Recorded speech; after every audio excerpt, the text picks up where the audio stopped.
Today we're going to solve the exam questions from last year. I guess we're going to solve at least 12 problems today. And we're going to go in the same order that as it appeared in the last year's exam.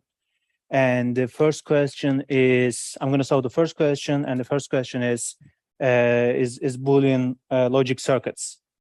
All right, so let's get started.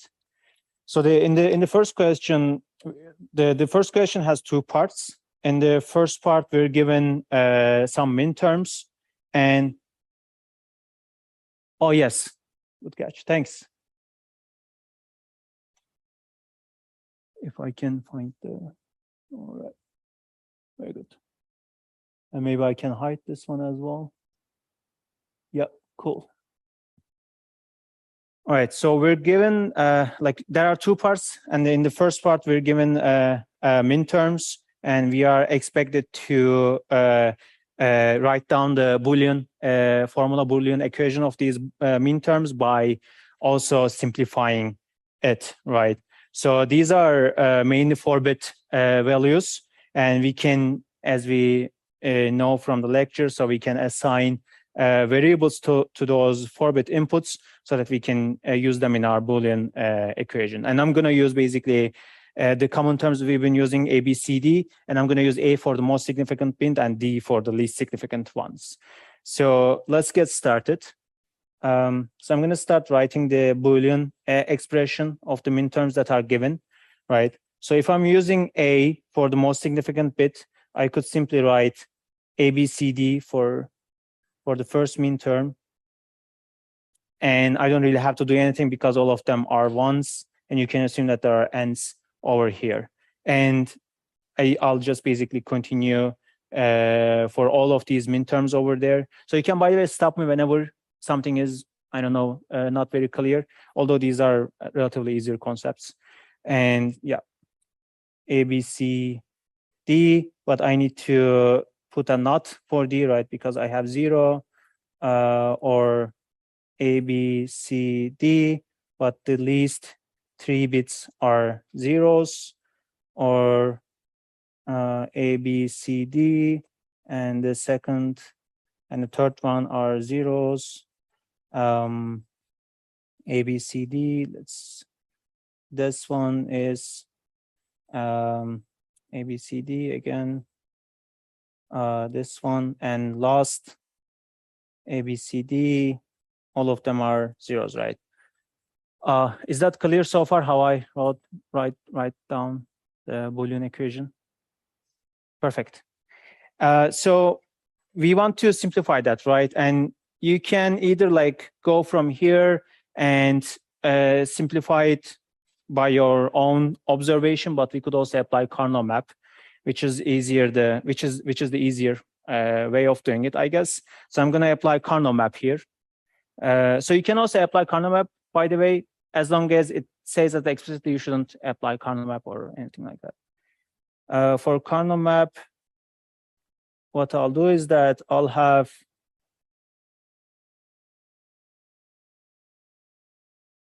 sorry. Say it again.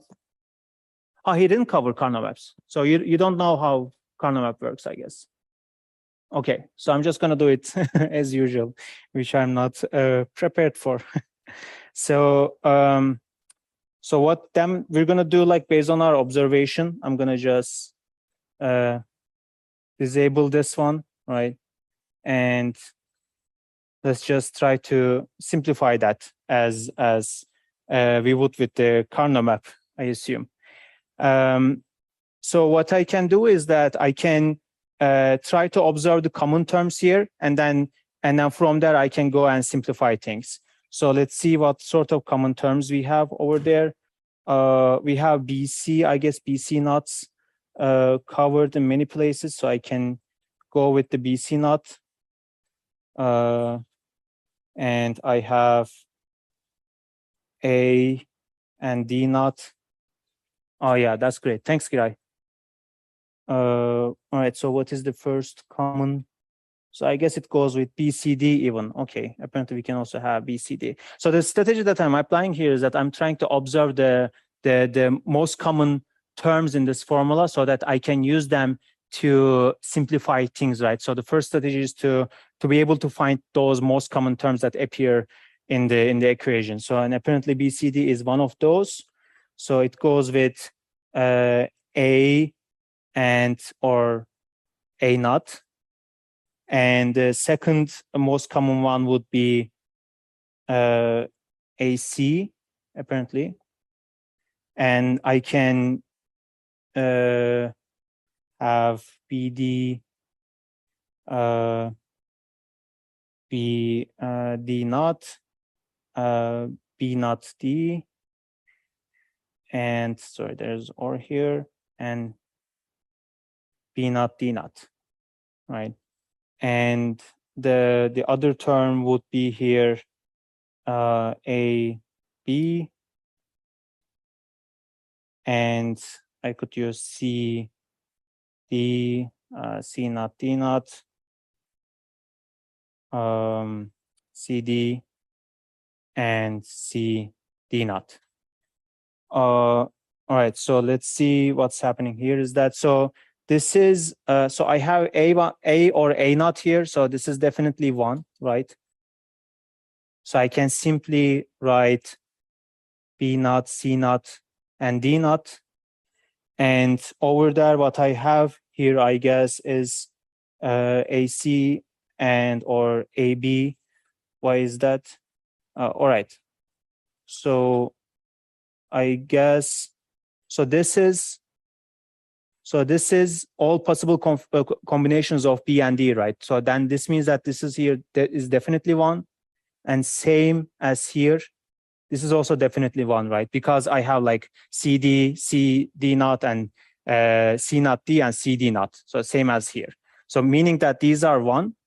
And simply I could just write AC or AB naught. And if I wanna, I guess, simplify even further, BCD, so I'll just use a common term over there and CB naught. Okay, this is visible. Okay. And I would assume that it's not okay to apply Karnaugh map in the exam. That's a good catch, yeah. Any questions for that part? Okay. So second question is a bit more tricky than the first one.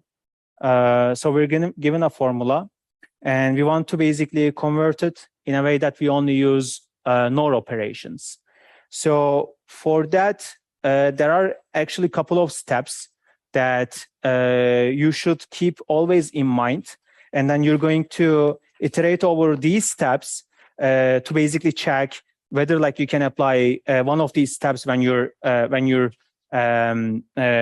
converting your formula to the version that it only includes NOR or NAND. So those steps are mostly usually start with, first it starts with simplification, all right?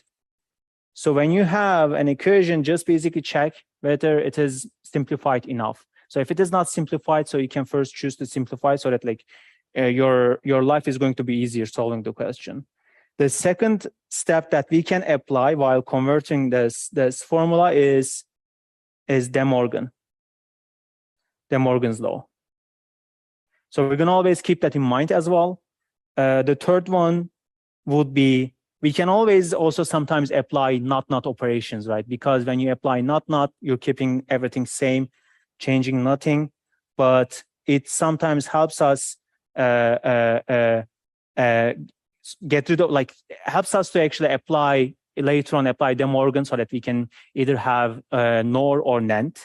Or the last option would be you can either choose to AND or the equation or the formula or the term with itself, right? So we can always choose to AND or things to itself, and nothing is going to change, but still it can help us to convert things to their NOR versions. So keeping those in mind, I'm going to start. This is all right. This is visible. So all right, I'm going to start. I'm writing down the equation again. BC, AC, AC and not here. So when I observe, so the term over here seems okay to me for now, right? This one, because if you just consider this one BC as one input and AC as another input, what I have here is already a NOR. So I don't really want to touch that because it's already relatively in a good form. But what is not okay is this part. Why? Because I have OR of two terms.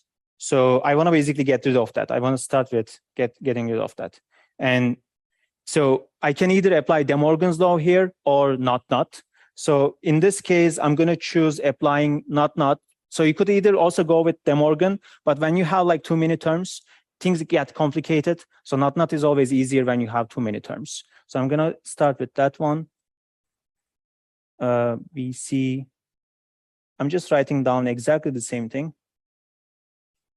Not over here and not over here again, right?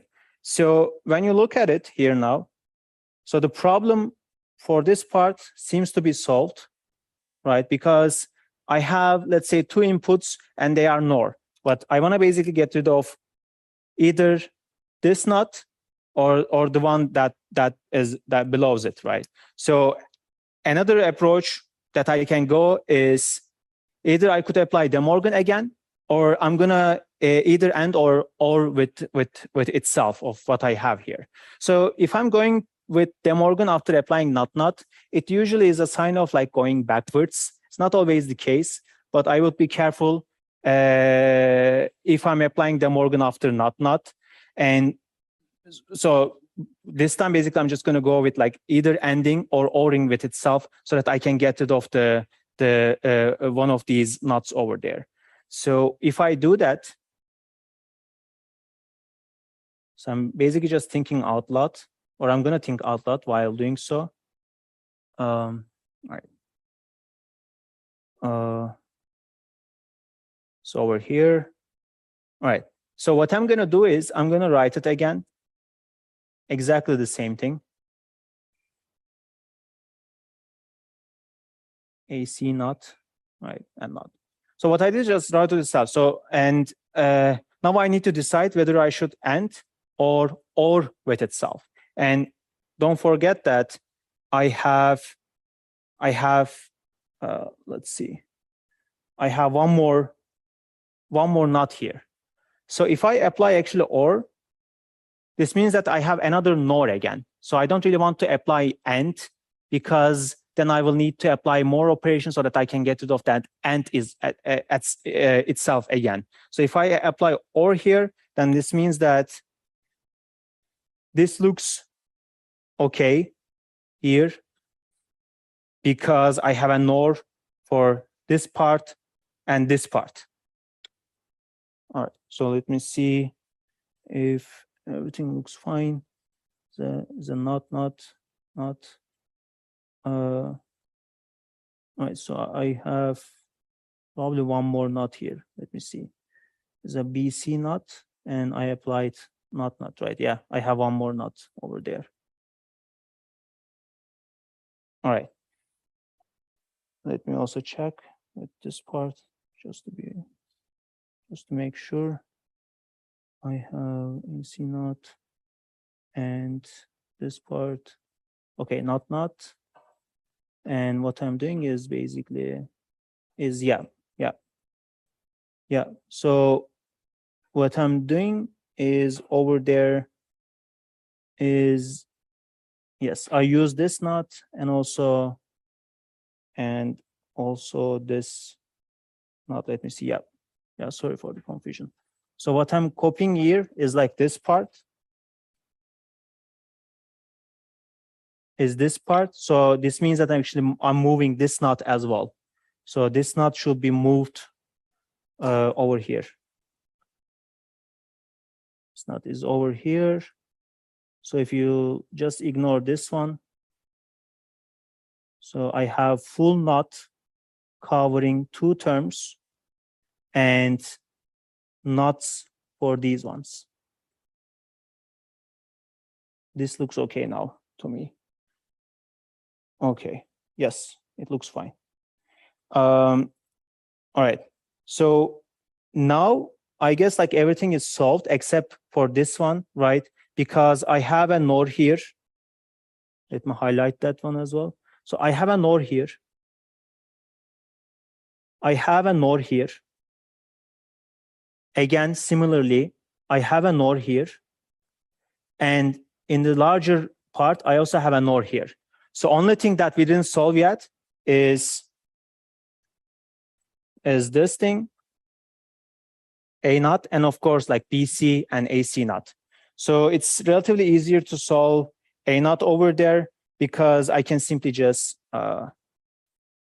this is A naught, right? So I could apply De Morgan directly to convert it to A or A naught. So I'm just going to do that.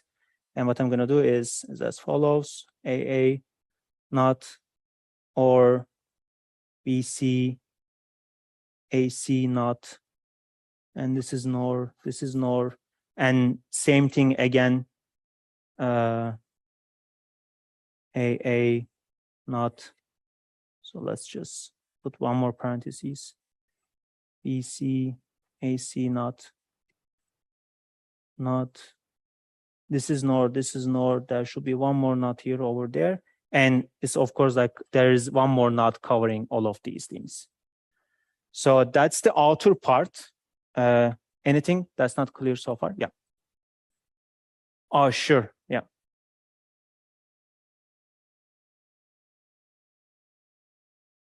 Cool. Is that better? Cool. All right. So there are two things remaining. And those are, if I can find my red color, okay. Those are BC and AC naught. So I'm going to solve them separately, and I'm not going to really insert them here. I'm going to solve them separately and assume that like they are inserted in the formula later on. So in order to solve BC,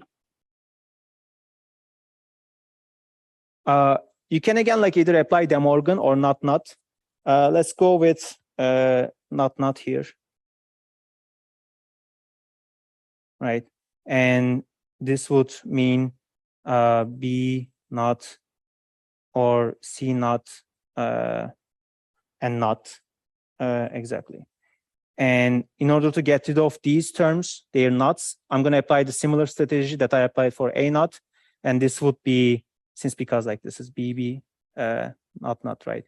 So I'm going to do BB not or CC not and not. Yeah. So yeah, everything is solved. I guess I have a NOR here, I have a NOR here, and this is NOR again. And you can assume that this is inserted to here. Similarly, we're going to solve AC naught. Again, we could go either way, either with De Morgan or not. Let's go with De Morgan this time. Let's A or C not, right? And this would mean, so we're applying not here. That would be easier if I went with not, but anyways. AC, I'm going to apply not here. And this would mean that, all right, then I'm going to see. I'm basically ORing with itself. It would be easier if you went with not at first, because we're approaching to the same terms. So same. So what I did is just like I ORed this thing with itself.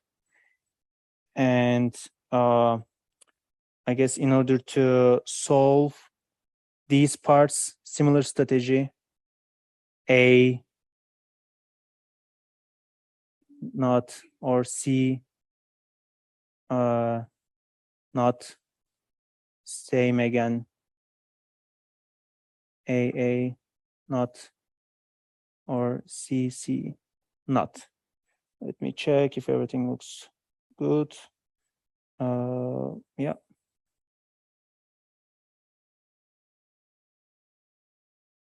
Yes. Yes, everything looks fine. All right, so this is AC not, and you can just assume that we're going to insert this thing here and this one to here, and finally we should have all NORs in the formula. And I also observed that once CC, C or C is missing in the solution, I checked whether it can be further simplified, so I couldn't see any other simplification. Maybe it's missing from the solution, but that version should be the absolute correct one. Any questions? Anything? Yeah, go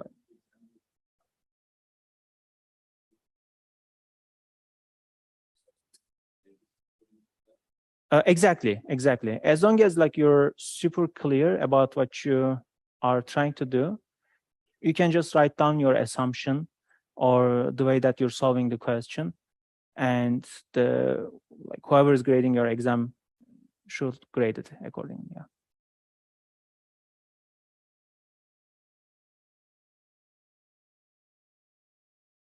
Okay, I guess that's all for the first question.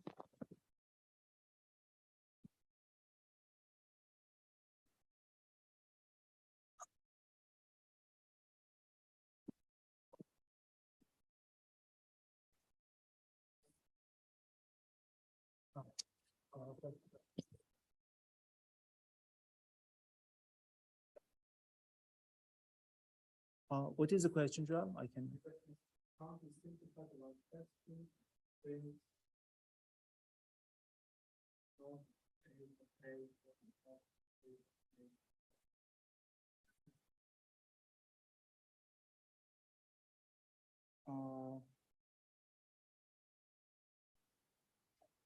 Let me see.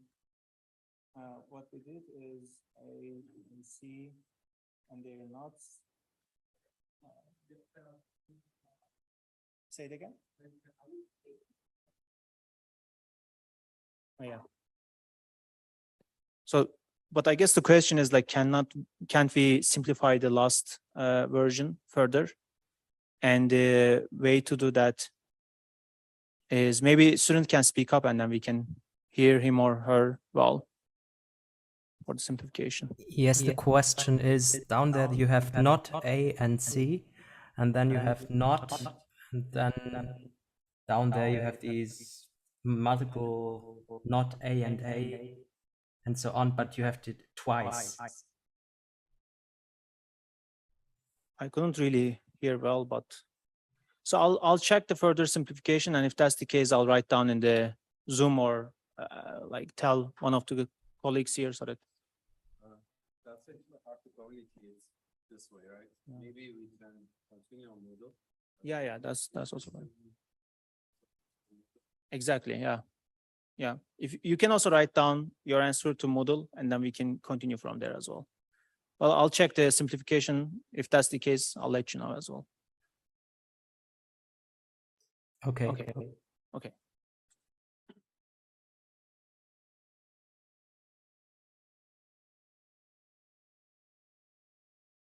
So we have a question which has a gigantic question part here.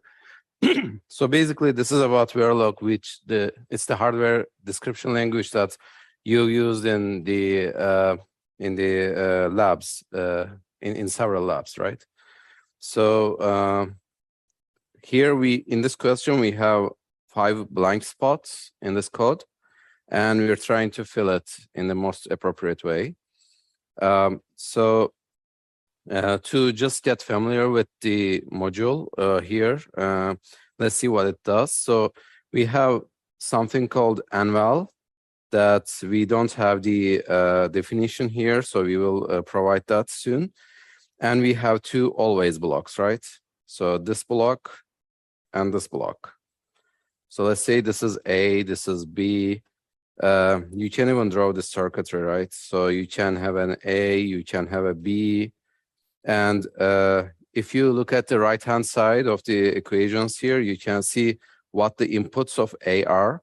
So in the case we have op, right? So op is one input. We have O data, I data. So these are some other inputs. So these are not really that important for the question itself, but I'm just trying to make you more familiarized with the code itself. And then this always block calculates the value of this anval, right? So the output is anval. And then we have the second always block, which has clock as one input because it's in the sensitivity list of the always block. And we have reset.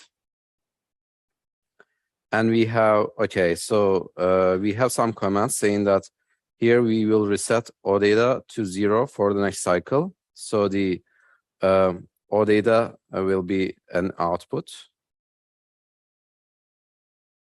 And this will assign anval to O data. So it should use anval as an input and O data as an output here, right? So, and you can actually see that anval is assigned here and it's connected to here. And O data is also connected to here. So we have this kind of design here. Okay. And when you look at the inputs and outputs of the module itself, you have clock and reset as input. So let's say we have the module here.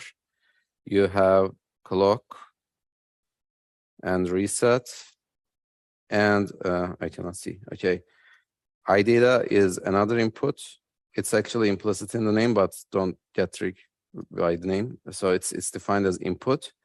And there's another input called op. So these are like op is 2 bits wide, and I data is 16 bits wide, and clock and reset are just like 1 bit. And then we have an O data, and we know that it is 32 bits, but we don't know if it's output or input. Okay, let's start with like how we're gonna complete this code. So for the first one, so we are gonna put O data either as an input or as an output because it's in the IO list of the module itself, right? And it seems like we are assigning the value of O data in this block, right? So in B. So you cannot basically change the value of an input signal. So it has to be an output here, O data. And basically what you should do is basically define it as an output, right? So you can either put this, or this, but you cannot put this. Okay, so between these three, we should choose which one to put. So O data is not defined as a register or wire in the module itself. So it has to be defined here. Therefore, it should not be output ideally. In some synthesized tools, you can put it just output. Maybe it works, maybe it doesn't, but according to rules, it shouldn't be output. And actually, because of the fact that this value of O data is determined by an always block here, which is the second block, it has to be a register because the whatever is output of an always block has to be registered. You cannot assign wires in always blocks due to the syntax rules. Therefore, it has to be output register. Okay, let's move to the second one. So here we have anval. So anval's value is determined by the first block here, and it's used in the second block as an input. And we see that the initial value of anval is a 32 bits long value, right? So it has to be a register, and it has to be 32 bits. So it has to be this one. And why it has to be registered? Again, it's registered because the value is determined by an always block. Is there a question so far? Yeah.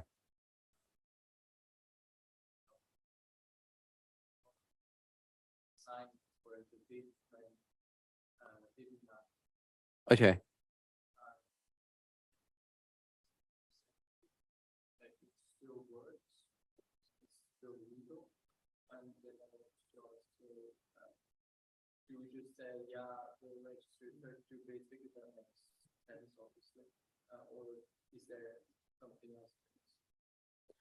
So yeah, technically you can write it like, okay, maybe just right here annual and then 32-bit 0, right? And then this will be just like 1 bit. And the value here on the right-hand side of the equation is like 0. So it will get the value of 0.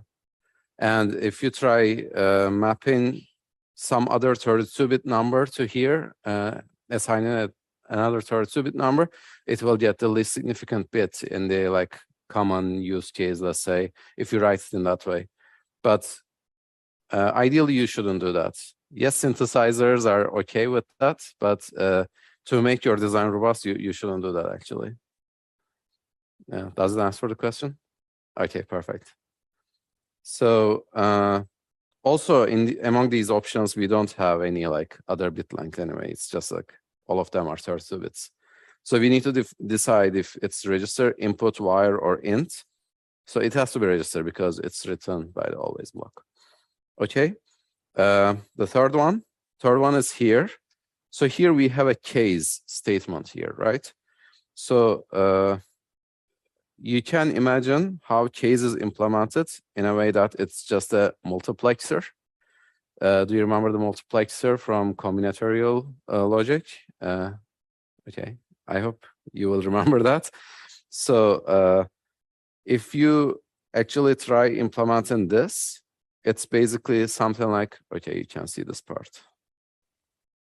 This is like a multiplexer, and you have 2-bit select signals here, which is op. Let's say it's like this, op, and it's 2-bit wide. And you have different options here, right? For like all possible values of op. And your output is anval. And you assign anval to O data plus I data if the op is 0, 0. So it goes to this place, for example. So I hope it's, so I'm not gonna put everything here, but I hope it's clear. So here we have the possible values listed as 0, 0, 0, 1, and 1, 0.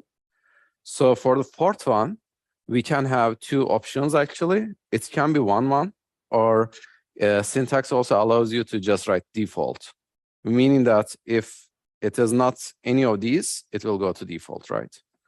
So let's see what we have here. So we have this 2-bit binary 3, which is completely illegal actually, because if you put B here, you need to write the number next to it as in binary form. And in binary, you only have 0 and 1. You don't have 3. So you cannot actually write it. This is 3-bit 3, and it's binary. It's also wrong because, again, the same reason. And here, this H means hexadecimal. So when you have 2-bit number, in hexadecimal form, the value is 1, 1. So if you remember hexadecimal, let's say this is a hexadecimal number, 1, 1, right? So when you convert it to binary, it will look like this. Because each digit goes to like 4 bits. So this will result in, since you define it like 2-bit long, it will get probably get the least significant 2 bits, and it will map to this 2-bit 0, 1 actually, which is wrong. So you cannot do this as well. So you cannot do any of these. And you have the option default here. So it works just fine here. Okay. So let's move to the fourth and fifth. So here, if you remember, there's a difference between always blocks that are triggered with any input and that are triggered with the post edge or nail edge of some signal, in this case it's clock. So if you clock gate these always block, then it's a convention in Verilog that you have to use these non-blocking assignments. If you remember, there were different assignment types. So if you just use this equal, just like here, it's a blocking assignment. That part of the code goes sequential. But you don't want to have that sequential method in the clock triggered circuitry because you need to run it as fast as possible and as parallel as possible. So we also have non-blocking assignments written like this. So we need to go for these ones. And of course, in always block, you just write the name of the signal and then the value. So here we have assign statements, for example. So maybe you remember writing assign in your Verilog codes. You write assign if you're writing it outside of a always block. If it's inside an always block, you don't use assign. So these are wrong. These are wrong. So we have these options here for 4 and 5. So for 4, it should reset all data to 0. So this one resets all data to 0 in a non-blocking way, right? And what does this one do? It just compares if all data is 0. So it's like 2 equal sign, meaning like if statement, right? So it just checks if it is equal. So this is not what we are trying to do. So we get rid of these as well. So for 4, you need this non-blocking assignment here. And 5, you have this non-blocking assignment here. So this is the first part of the question. Is there any question? Okay. Is someone checking Zoom chat? I cannot see it here. Okay. Perfect. So, okay, this is one of my favorite types of questions. What does this code do? So we are just gonna see, try figuring out what does this do. So here, again, we have 2 always blocks and 1 assign here. And if you consider this as a sequential logic, you have the sequential part, you have the combinational part, and you have some output circuitry here, actually written in 3 different parts. So this part is the sequential logic, which actually you can consider this as like a flip-flop here, right? And or some sort of latch, basically. So output is state, and so maybe you're not familiar with this syntax. Let me explain it a little bit. So if you have, so out here is a 2-bit signal, right? If you write, I couldn't write, like this, then this means this is equivalent, let's say, to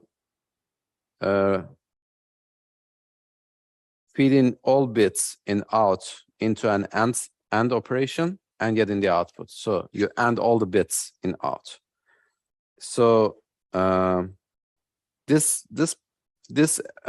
therefore just evaluates 1 only if I run if I write down the truth table here. So for out value 0 0 0 1 1 0 1 1, right? All possible options we have. So the okay, and out result will be for this 0, for this 0, for this 0, and for this 1. Okay. So this will only evaluate 1 when both bits are 1.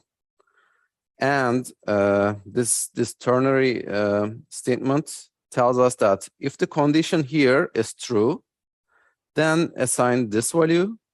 If it is false, assign this value to left-hand side of the equation. Okay, not equation, the statement. Okay, so it means that there is something called state, which is 1 bit long, and it starts as 0, and it is inverted if this out signal is 1 1, and in all other cases it just keeps its previous value when a clock signal hits. So okay, and here it's relatively more straightforward. This also works with clock, and it checks the value of the state. If state is 0, then it increments this myrag, and if the state is 1, it decrements myrag, and both operations are by 1. Okay, and output is directly connected to excuse me, myrag.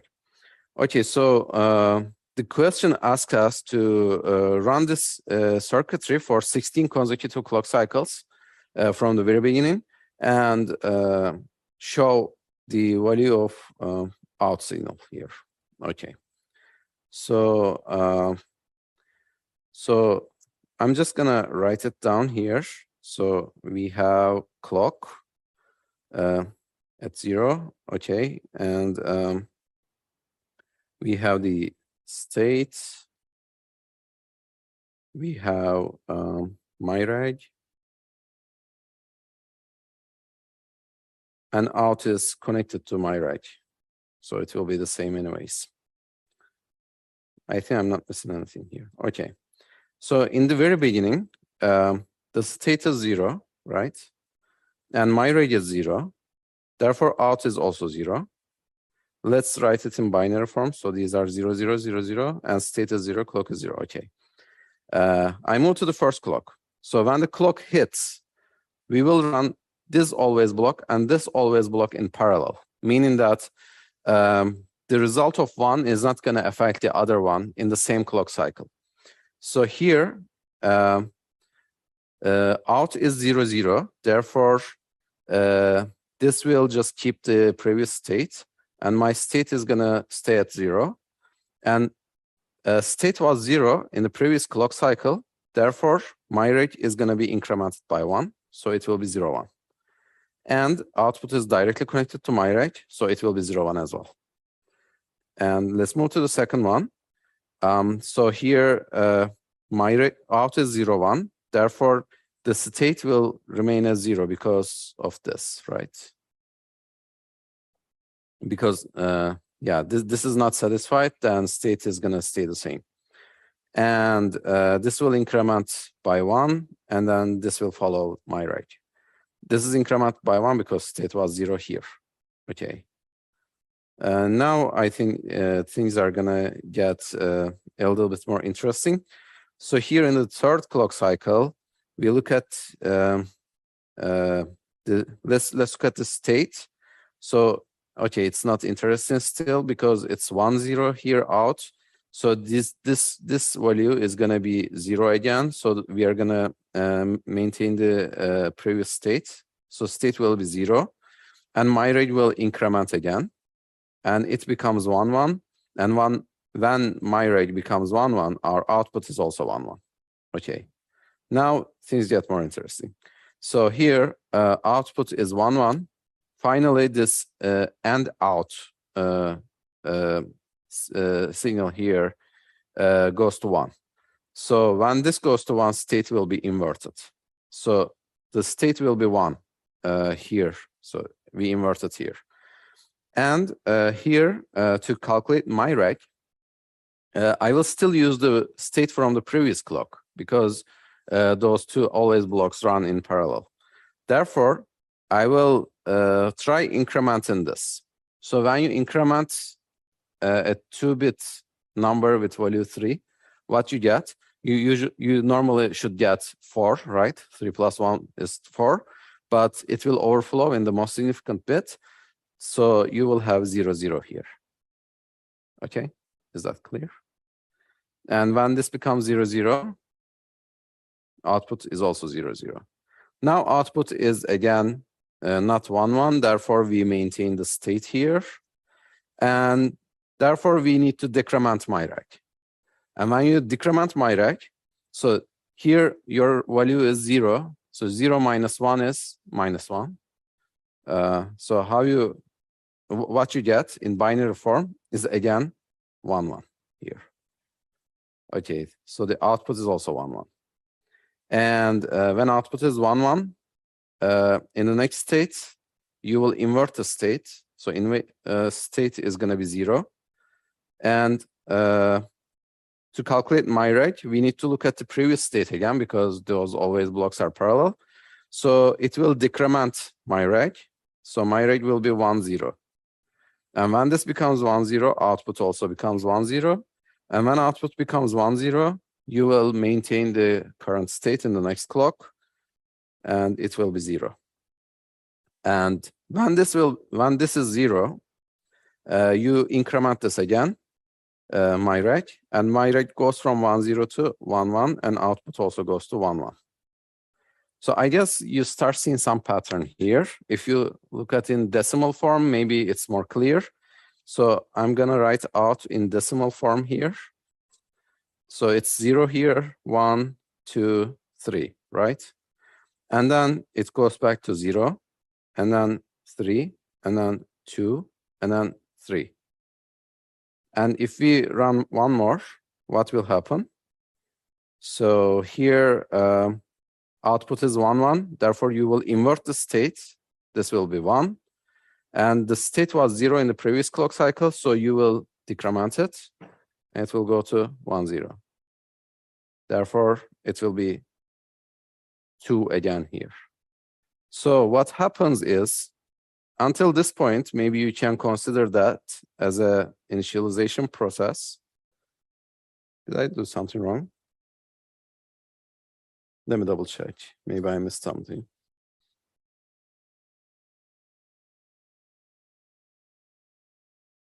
So here 2.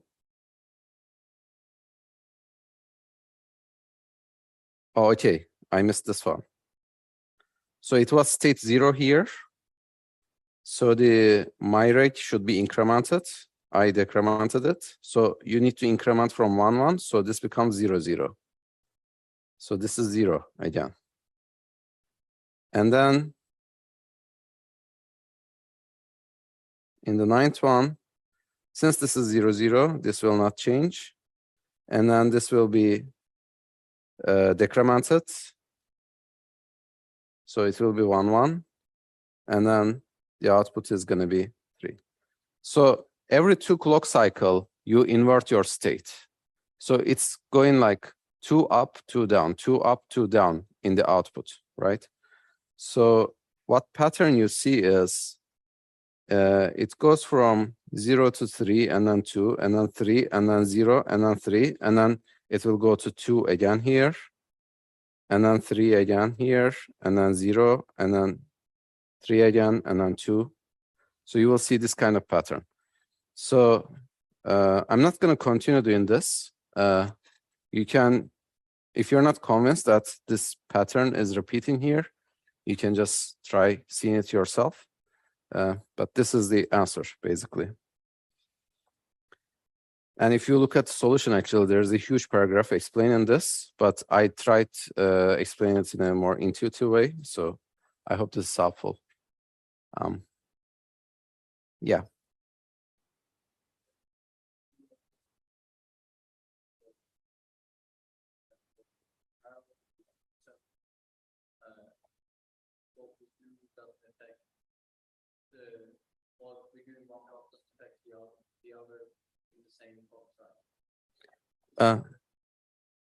It is correct if both always blocks are triggered with post-edge clock.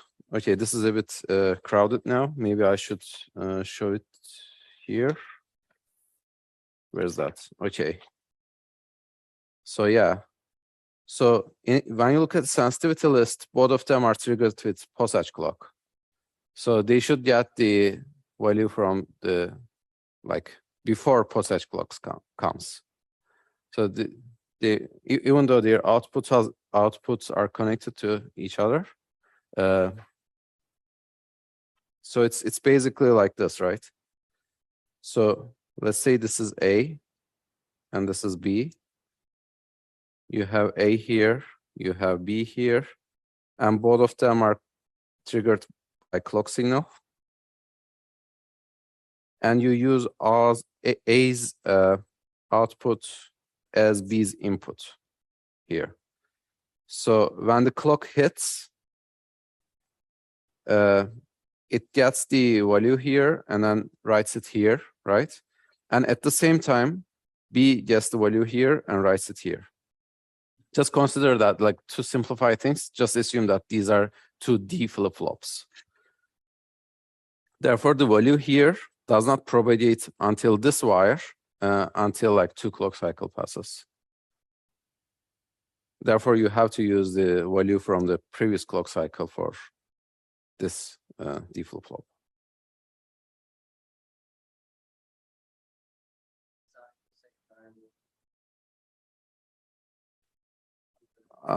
Yeah, so if you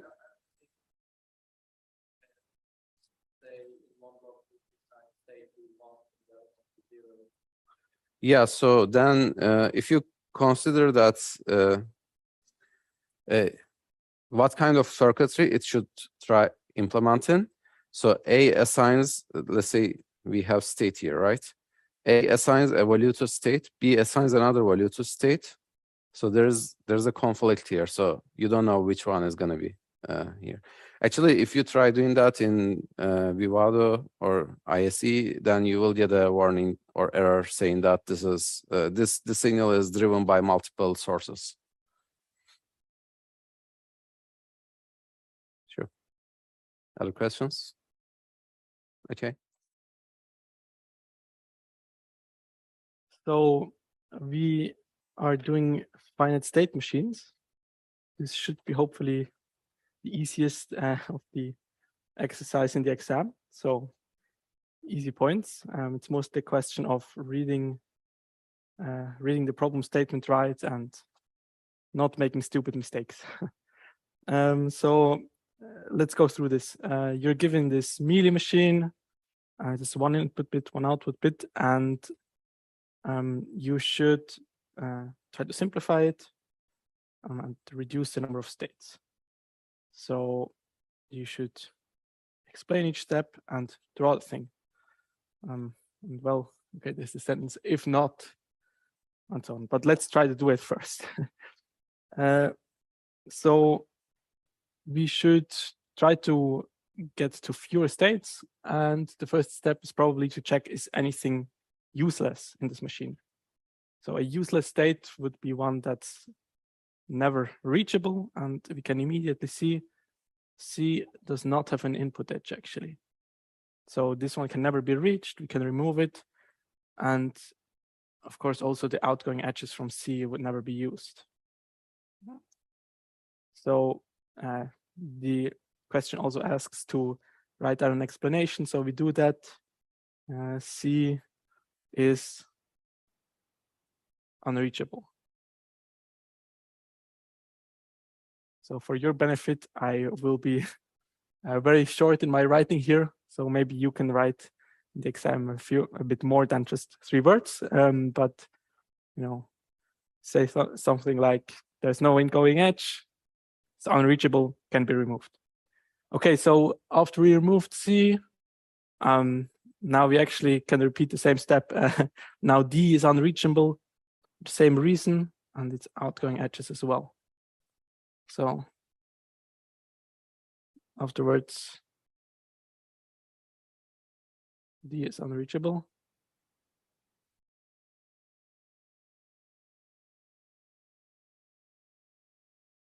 Okay, and now we are left with a fairly simple automaton.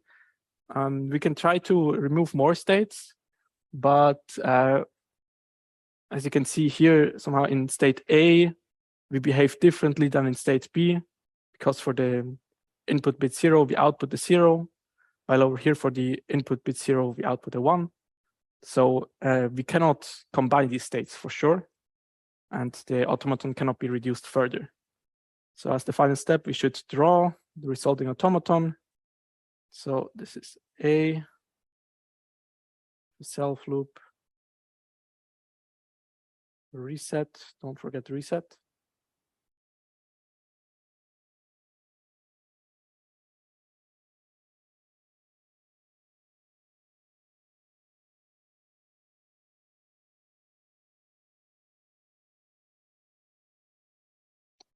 Okay. I apologize for my terrible handwriting, but hopefully it's legible. All right, so for the second step, you should try to execute some steps in this automaton. So we process binary numbers, and it's important that we go from the, actually you have to be careful about the bit order. So we go from the least significant bit to the most significant bit. So you get this input string, and what's important here is this specification here means that you read it from right to left, which could be an easiest mistake in the exam. So you read it like this. It's specified from least significant to most significant. And now we should just calculate what the output stream should be. So we can go up here and check in the machine. We start with a 0. So we go to a 0, we stay in A. We go to another 0, we stay still in A. We go to 1, we go over to B. Now we get a 0, and actually each input bit now gets inverted. So any one input bit becomes a 0, any 0 input bit gets a 1, while before in A we did not invert the inputs. So let's see, and as long as we only got zeros, we did not invert the input bits and gave them direct less output until we get the first one. The first one we still print as a 1 to the output, and afterwards we invert every bit. So let's, you can write this as an explanation, but the exercise doesn't require it. You can just manually execute this FSM or get this intuition. But anyway, whatever you do, you should get to 0, 0, 1. So these are the first 3 bits. We're still in A. With this one, we go over to B. And now we invert every further bit. So let's see, next 0 becomes a 1. The next one becomes a 0. And 1, 0. All right. That's that. Simple enough. Is there any questions so far? No? Great. All right.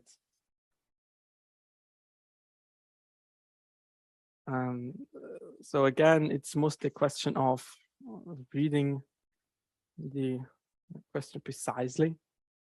So you should design a more type machine, which, by the way, they gave this nice hint here. So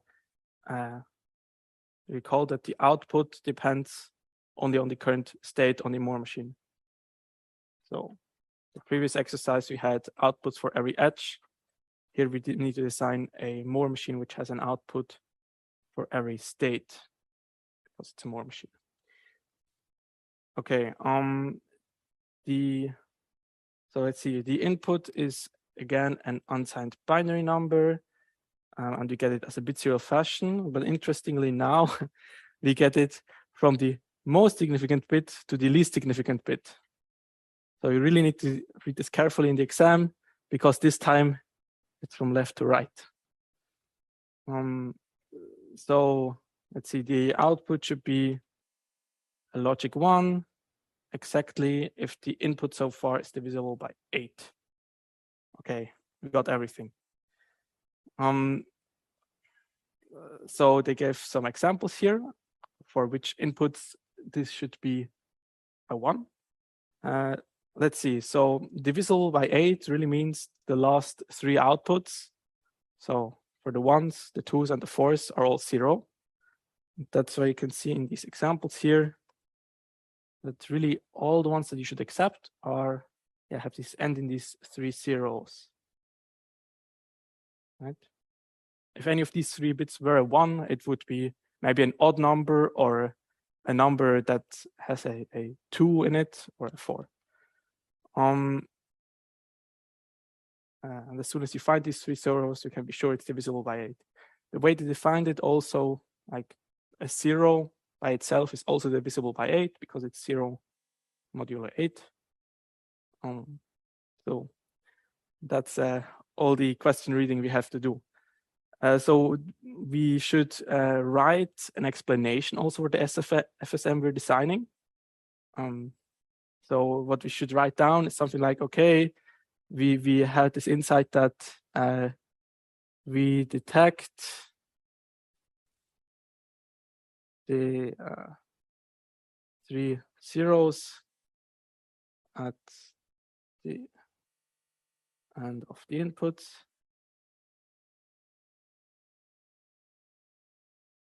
And yeah, you should write this a bit more precisely than I'm doing it right now, and maybe a bit more. You should also explain the exact states. So we should design an FSM that has, yeah, basically can detect this. So you have maybe a state S0 that holds all values that are divisible by 8. So these would be ones that end in 3 zeros. And if you from this state go and get next a 1, let's say, then we could call the state S1. Just the intuitive labeling is a 1, maybe, our intuition for it. Okay, so we go here as soon as we read a 1 as the next bit. This would mean that we went from something that's divisible by 8 to something that's no longer divisible by 8 because it just became an odd number because we read a 1.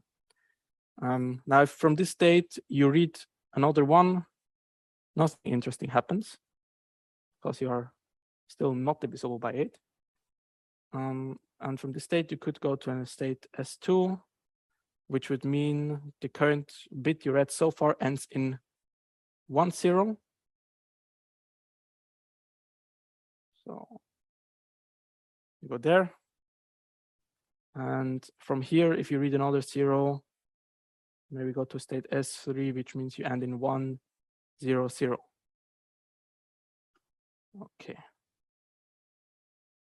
So on a 0, and if you read 2 zeros already, and now you see another third 0, then we are divisible by 8 again.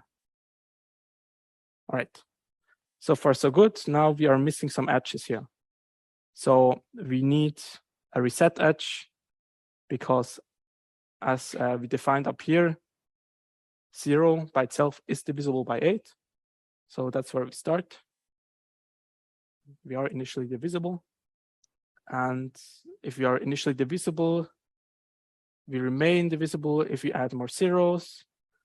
Let's see, if we so far read 1 0 and we read another 1, we are again no longer divisible by 8, and we most recently read the 1. And if we read 1 0 0 and read another 1, we also will not be divisible by 8 for some time. Okay, so it's important to have defined what the output edges are for each input, and yeah, define the reset edge. And what's still missing now is the output bit. So the output bit should be logic 1 exactly if we're divisible by 8. This is the case exactly here. So output O is 1. Output O is 0 here. Output O is also 0 here. Output O is also 0 here because we're not divisible by 8 in any of these states, and we are divisible by 8 here. All right. Yeah. The exercise asks for an explanation of these states. You should probably give an intuition what this 0 0 0, 1 0 0, 1 0, or this 1 here means. You can of course rename them to whatever is most intuitive to you. Yeah. Is there any question? Trivial, right? All right. Yeah, hopefully this exercise works well in the exam. Then I'm done here, and I believe you should get full credit from this simple questionnaire. By the way, I'm Jisung Park, a postdoc in Safari Research Group. Let's dive into the 4 questionnaires. So yeah, let me lead first. Let me lead the question first. So a new CPU has 2 comprehensive user manuals available for purchase, which describe the ISA and the microarchitecture of the CPU respectively. So unfortunately, the manuals are extremely expensive and you can only afford one of the 2. If both the manuals might be useful, you would prefer the ISA manual since it is much cheaper than the microarchitecture manual. So for each of the following questions that you would like to answer, decide which manual is more likely to help. Okay, so basically this question is asking if you clearly understand what the ISA and microarchitecture manuals should describe. So let me briefly recap the ISA and microarchitecture. And by definition, the ISA is the interface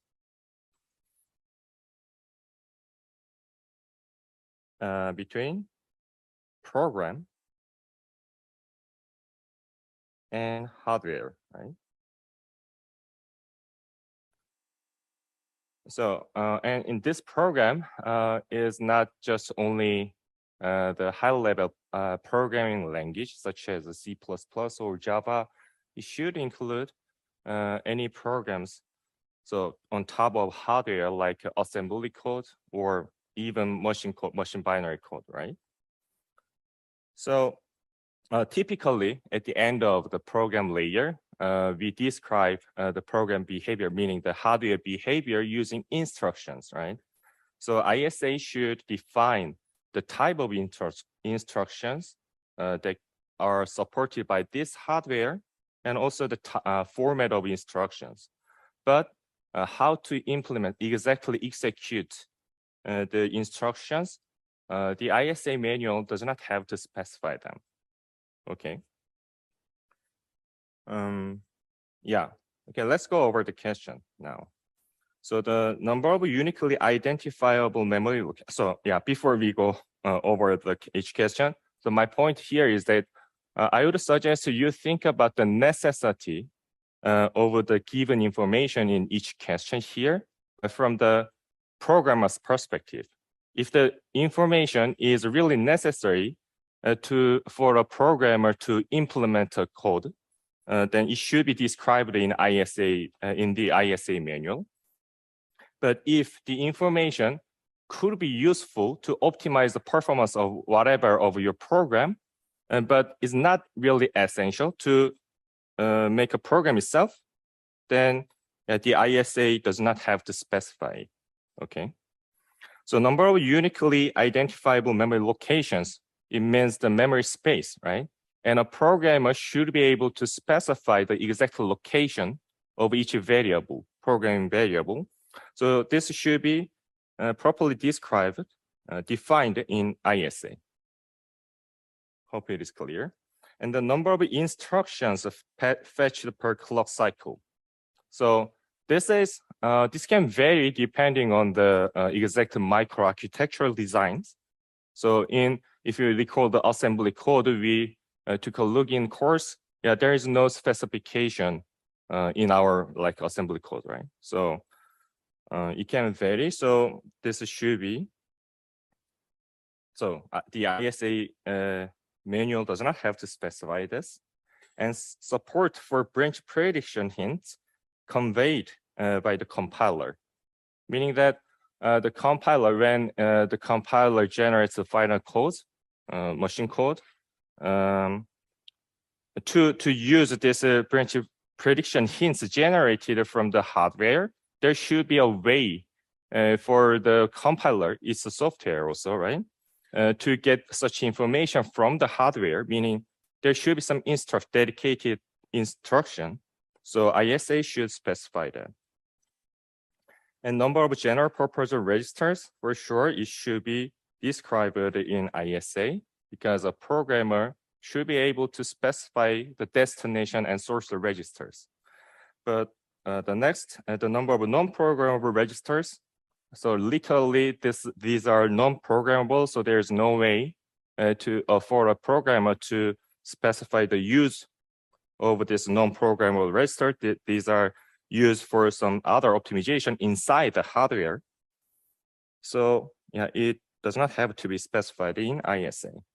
And SIMD processing support. I think this question is a tricky one because usually SIMD processor, even if a processor supports SIMD operations, the processor should be able to run a program that does not have any, meaning that any SIMD processing features, meaning that a programmer should be able to design a program that does not use any SIMD features, right?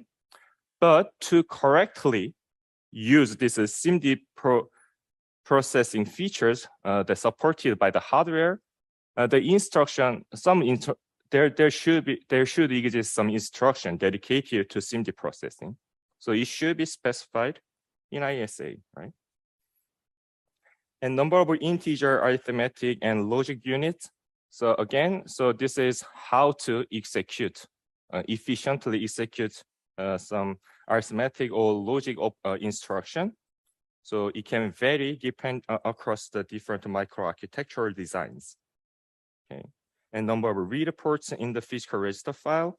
Yeah, typically you may already know, in our common program, such information is not included in our code, I would say. So this also should be, so does not have to be specified in the ISA for sure. So the point is that, yeah, you may be able to say that, okay, so there could be some instruction set architecture and microarchitecture manuals, which is very simplified or in the opposite, very, they can provide us very micro controls in ISA level, but we are talking about common principles, right? So thinking about, so questioning the common principle is definitely good for research to advance the technology. But in this question, we are talking about the common principle. So endians, I assume that you clearly understand what endianness is, right? So because the programmer should be aware of the big endianness used in the certain hardware, because otherwise the machine translates the value of the certain value in a different way we intended, right? From we intended. So it should be specified in the ISA manual. And size of a virtual memory page. And yeah, typically in common CPU and CPU architecture, the instruction always deals with an instruction always deals with virtual memory address, and the address is translated to physical address, and it involves a lot of hardwares typically. So there is an agreement between the programmer and the hardware itself, so that the virtual memory translation is correctly done as intended. So this should be also described in the ISA. And cache coherence protocol and number of cache blocks in the L3 cache. These are not necessary to be specified in ISA because, you know, the cache implementation, this is implementation to tolerate the long memory latency. So it depends on the microarchitecture design of the CPU. But ability to flush a cache line using the operating system code, meaning that to figure this out, the programmer needs to know, right? So it's kind of also contract between the between a programmer and the hardware. So it should be specified in ISA. And number of pipeline stages, again, this is implementation. We already covered various possible pipeline designs, like multi-stage and pipeline execution. So there could be only one pipeline stage even, right? So this should be found in microarchitectural manual. And last, how many prefetches the hardware prefetcher generates in a clock cycle? Yeah, this is also implementation of the memory request, right, to optimize the performance. So this does not have to be specified in the ISA manual. Hope everything is clear. So do you have any question? So this is the performance evaluation question. This question first. So here we're having a multi-cycle processor P1 that executes load instructions in 6 cycles, store instructions in 6 cycles also, arithmetic instructions in 2 cycles, and branch instructions also in 2 cycles. And then you have application A, where we have a breakdown of instructions. So you have 40% of all instructions being load instructions, 20% of all instructions being store, and 30% of all instructions being arithmetic instructions, and 10% of all instructions being branch instructions. So the first question here is asking what is the CPI of application A when executing on processor P1. So CPI, if you don't record, means cycles per instruction. And we are interested here on the average CPI for the application, right?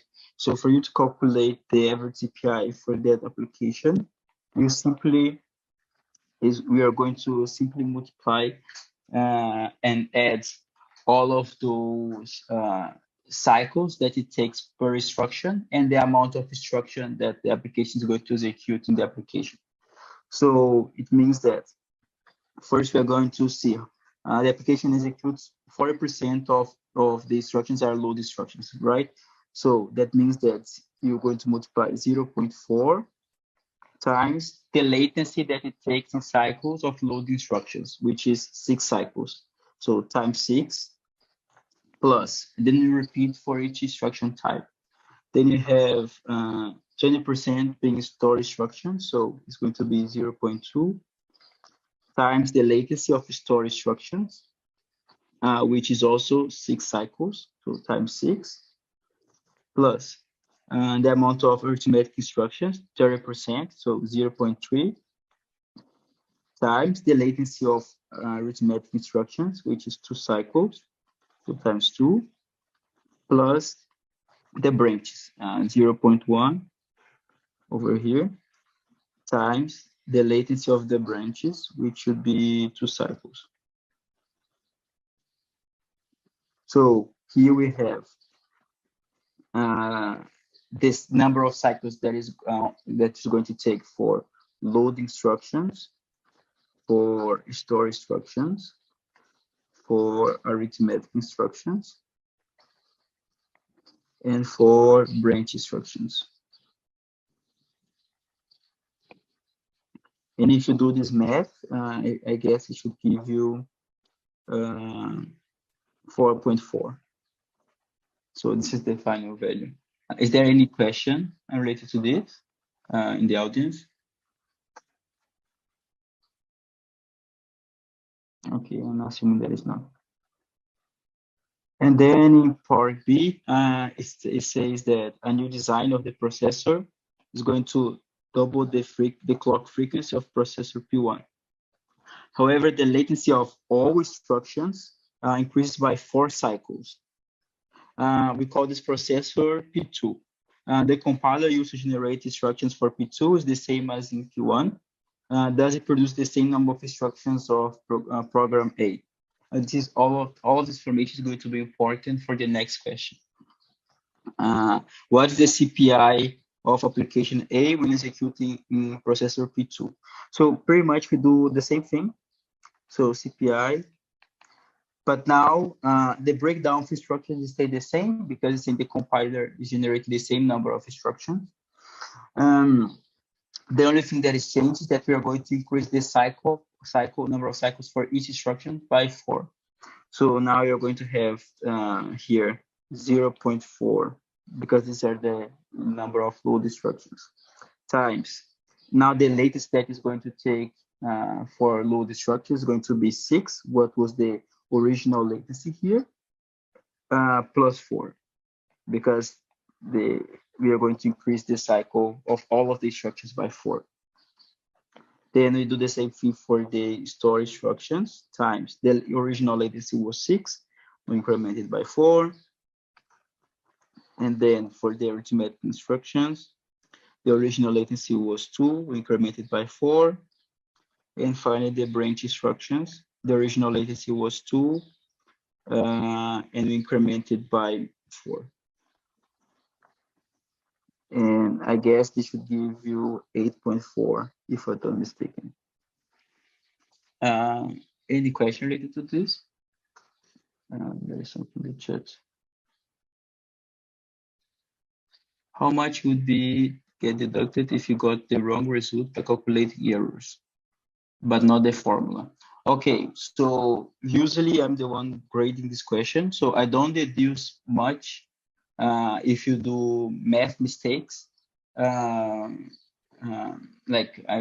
this is 10 points, right? I would deduce like 1 point or something, depending on how bad is the error, or if I can clearly see if the error is a math mistake rather than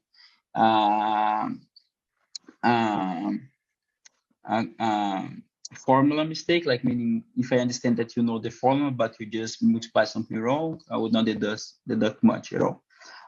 So it's really important when you do this performance evaluation question to first write down the equation, similar to what I did here in the first part, breaking down each part of the equation. So the TA that is grading understand that you managed to, you know exactly what you're doing related to the equation itself. And then when if there is an error for math later on, the TA would know to not deduct much for that, because what we want to evaluate is if you understand the concept, right? What CPI, for example. So yeah, I guess this is, I guess this answers the question. Okay, so I'm going to go to the next question. So it's asking which processor is faster and by how much. Sure. And then the most important equation here is going to be the equation for execution time. Execution time. So execution time, if you recall from the lecture, is equals to the number of instructions that the application executes times the CPI times the 1 over the clock frequency.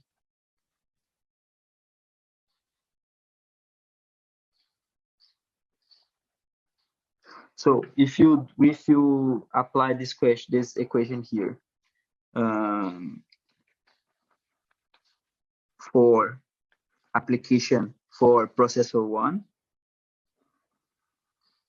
we are going to have the execution time is going to be the number of instructions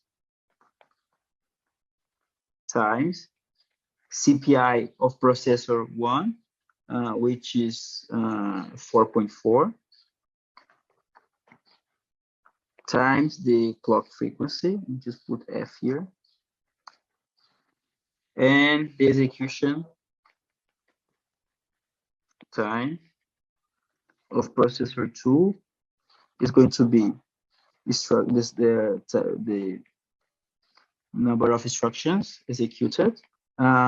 Recall that in the previous question we said that the compiler used to generate the instructions for processor P2 is the same as P1.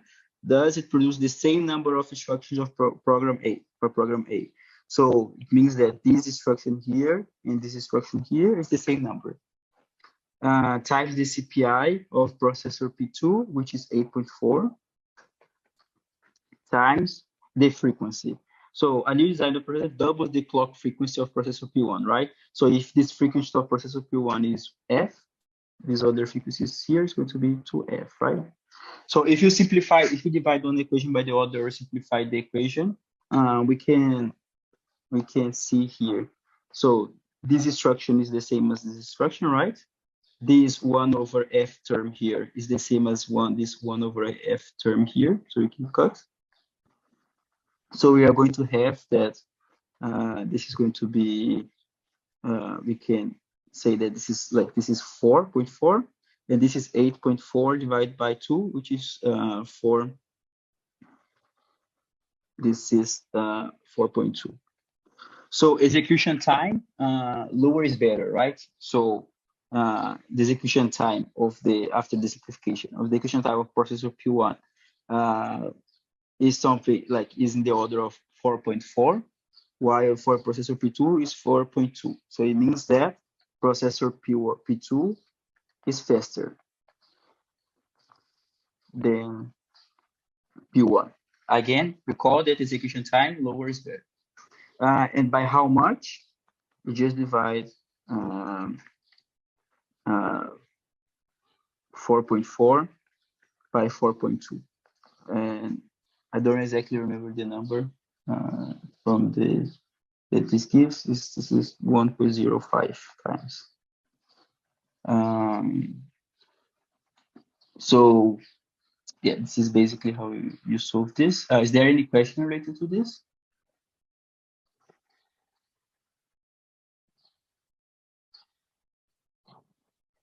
Okay, so in the performance evaluation question, this equation here is your best friend. So don't forget this equation. Okay, so last part of the question. So you say here that you want to improve the original P1 design by including one new optimization without changing the clock frequency. You can choose one of the following optimizations. So ILU, so you're going to have an optimized ILU, which halves the latency of both arithmetic and branch instructions. So both arithmetic and branch instructions. Or LSU, arithmetic load store unit, with half the latency of load operations, but doubles the latency of store operations. So which optimization should you add to processor P1 for application A? So there are many ways to solve this question. So you can apply the execution time formula here for the two optimizations and see which one would be best by calculating the CPI again. So this is one way, but I'm going to use another equation here that we learned in lecture 20, if I'm not mistaken. So which is Adam's law. So we have from Adam's law that the speed up that you can get for optimizing something is going to be equals to 1 over 1 minus the enhanced fraction. So usually we call this 1 minus p. So p here is the portion that you are enhancing, plus the port p, which is again the portion that you are enhancing, and the speed up that you are providing by to the enhanced part.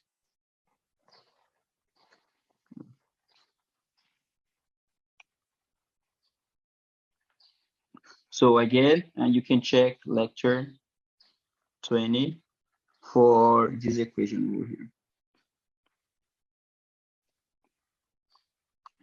So we are going to apply this formula to see which speed up is larger. So let me just copy from the previous from the breakdown of instructions of application A. We had, if I'm not mistaken, 40% of load instructions, 20% of store instructions, 30% of ILU structure, arithmetic instructions, and 10% of branches. Okay, so let's apply that formula over there. So the speed up is going to be, or first for the ILU optimization, is going to be equals to 1 over 1 minus the portion that you are enhancing. So the LU part, you are enhancing both arithmetic and branch instructions, right? So how much, how many, what is the portion of arithmetic and branch instructions that you have in the application, right? You have the 30% are arithmetic instructions and 30% of branch instructions. So it's going to be 1 minus 0.3. I'm going to simplify this. It's going to be minus 0.3 minus 0.1. Why again? This is coming from the fact that we have 30% arithmetic, 30% of branches. Plus the portion that you are going to speed up. So you're speed upping 0.3 plus 0.1 of your application, divided by how much you are optimizing that part, right? By how much you are optimizing that part, so you are halving the latency, right? So you are optimizing the part by 2 times. So this is divided by 2. So if you do this math here, this should give you 1.25 times. And then we do the same for the LSU part. So 1 over 1 minus the portion that you are optimizing. So you are optimizing load and store instructions. So load instructions are 40% and store instructions are 20%. Let me highlight this again. So this 0.4 is coming from here and this 0.2 is coming from here. Plus the portion that you are optimizing, 0.4 plus 0.2. Oh, but there is a fee. So for this is a asymmetric optimization, right? So for the load operations, you're halving the latency, right? So load operations are 0.4 of the are 40% of the total that application, right, or instruction that you have. So for those 40%, you're going to halve the latency, meaning that you're optimizing by 2 times, right? The latency of load operations. However, sorry, for store operations, which are 0.20% of the total, so 0.2, the latency increases by 2 times, it doubles. So this multiplies the latency by 2.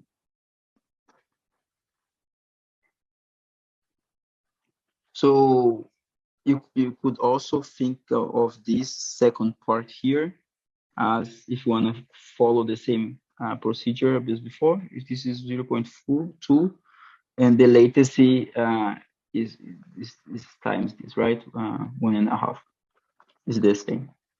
But anyway, so if you do the math over here, you're going to get 1. So the question is, which optimization do you add to processor P1 for application A, right? So you want to add the optimization that gives you the most speed up. And the optimization that gives you the most speed up is the ILU optimization.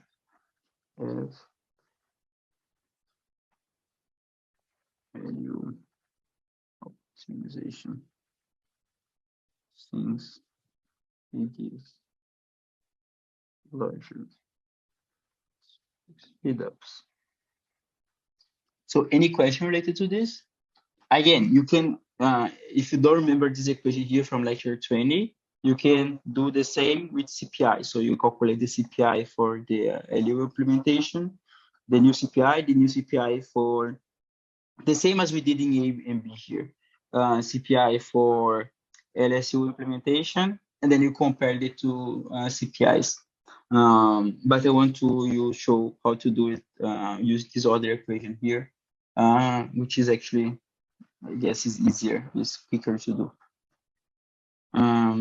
So, okay, is any question?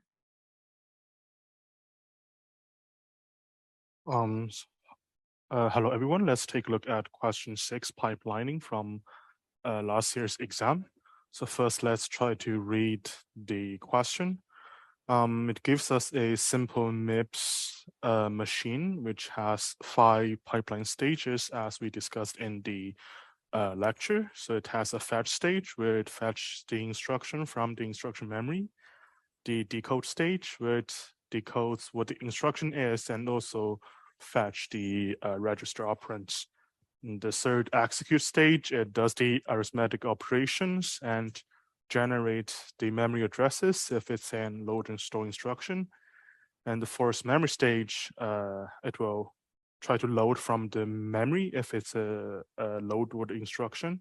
Finally, in the write back stage, it writes the register, it writes the result back into the register, or like it stores into the memory if it's a store instruction. Given this basic ISA, we are given 2 machines, A and B. So for machine A, it says it doesn't implement interlocking in hardware.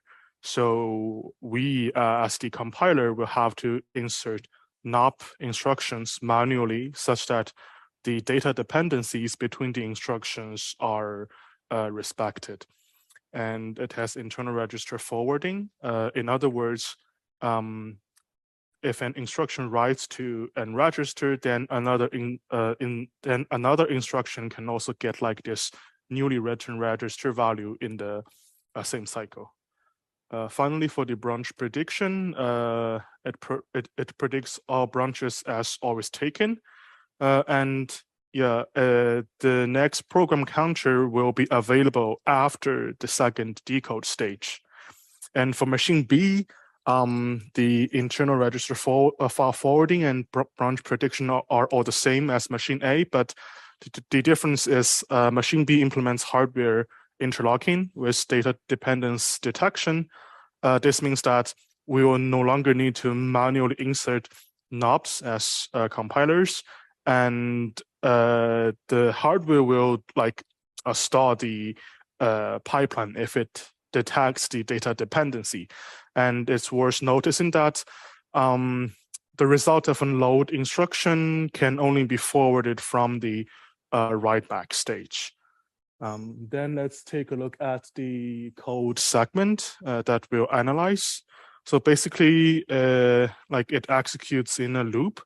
So first, it loads 2 values from the memory address stored in register 4 and write them back into register 1 and 2. Then it adds the value stored in register 1 and 2 and save it in register 3.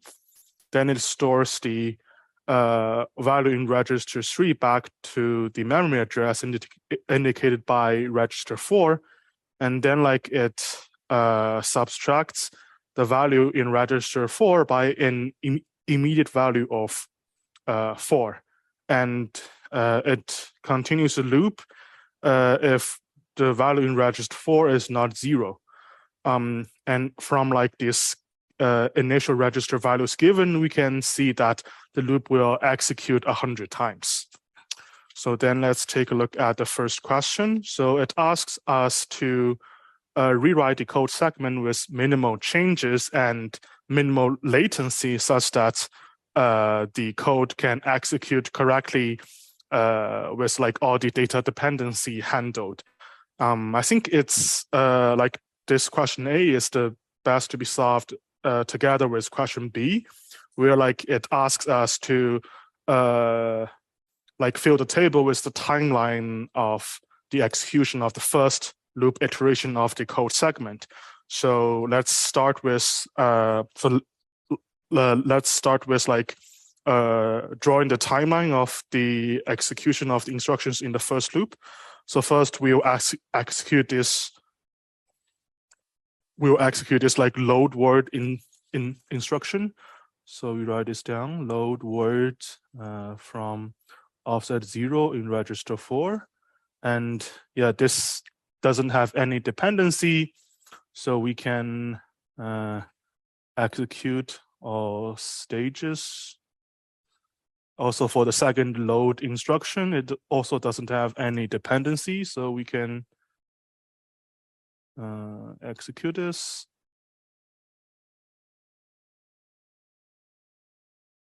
Okay, now for the third instruction, as we can see, its two source operands, register 1 and 2, they depend on the previous two load word instructions. And by the third cycle, they are both not ready yet.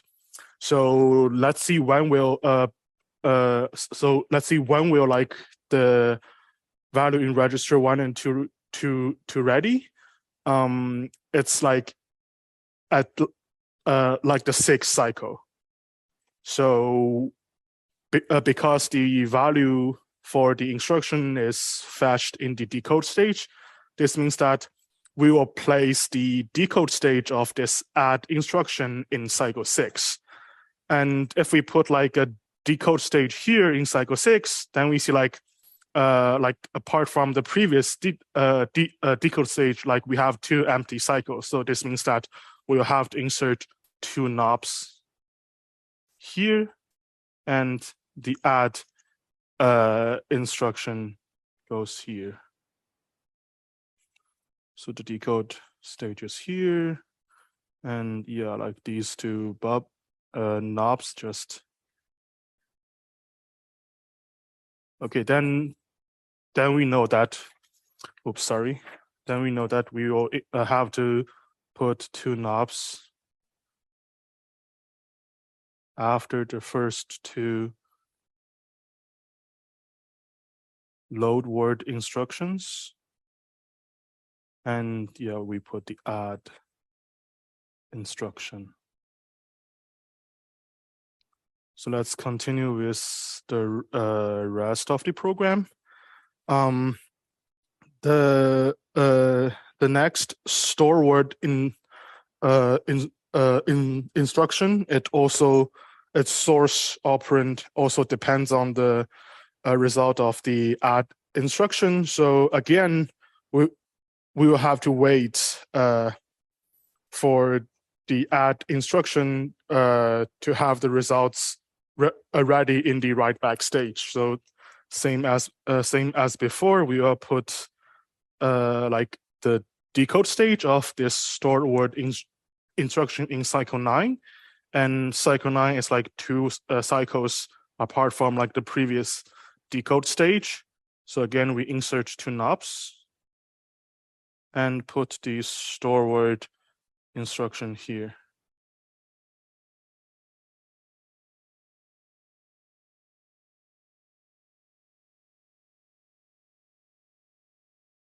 Yep. Then we also know we need to put 2 knobs here and the store word instruction. And then for the subtraction, we have no dependencies compared to like the previous store word instruction. So this can be safely executed.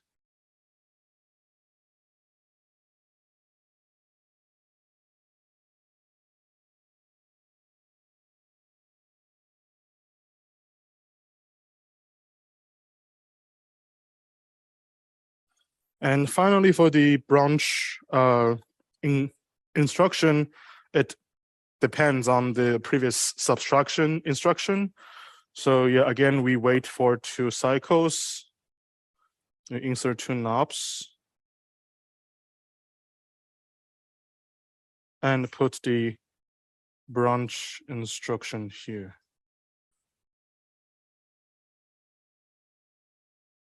Okay, knob.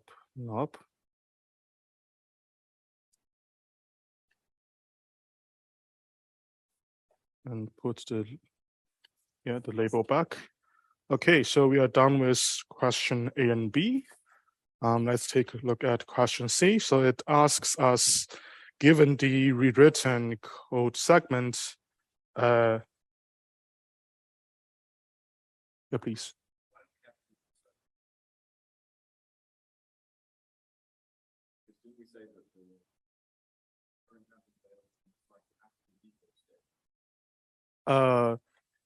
Yeah, so I think so like this is a bit like ambiguous in defining like what is the first iteration.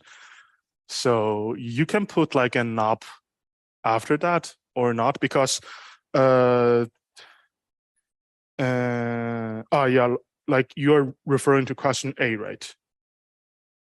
Yeah, so yeah, so in fact, like the start of the second instruction, like it will happen at like the second cycle after like the branch not equal 0 instruction. But yeah, I think in this case, like so yeah, like we have branch prediction here. So it says it's always taken. I think we should have a knob here. But because like this knob is like always there, like regardless of what instruction it is, because like the branch prediction is implemented this way, it's always there. So yeah, because like it's specified that the next program counter will be available after the decode stage. So there's always like a bubble there.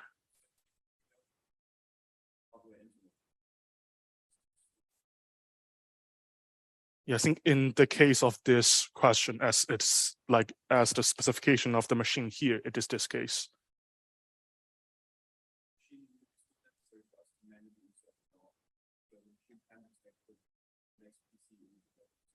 So in this case, if the branch predictor specification is written as this, I think it's like the case that, or like if you put a knob here, we understand like this, it should be okay. Yeah, that's very good question. Thanks. Please.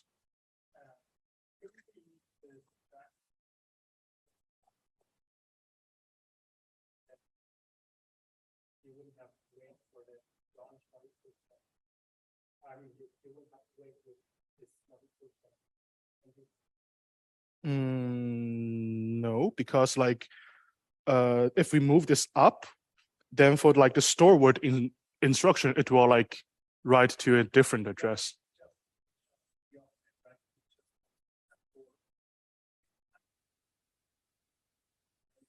Then like you're changing the instructions, not reordering. Yeah, but like in like this kind of optimization is like legit. You can do that, but yeah, I think in like in designing this question, we do not think that you can rewrite the.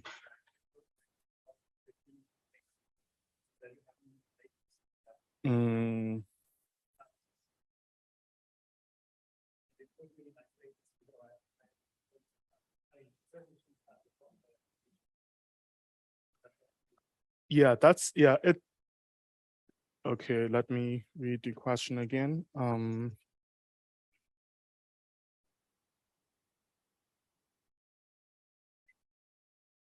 Yeah, I think we should have written this question better.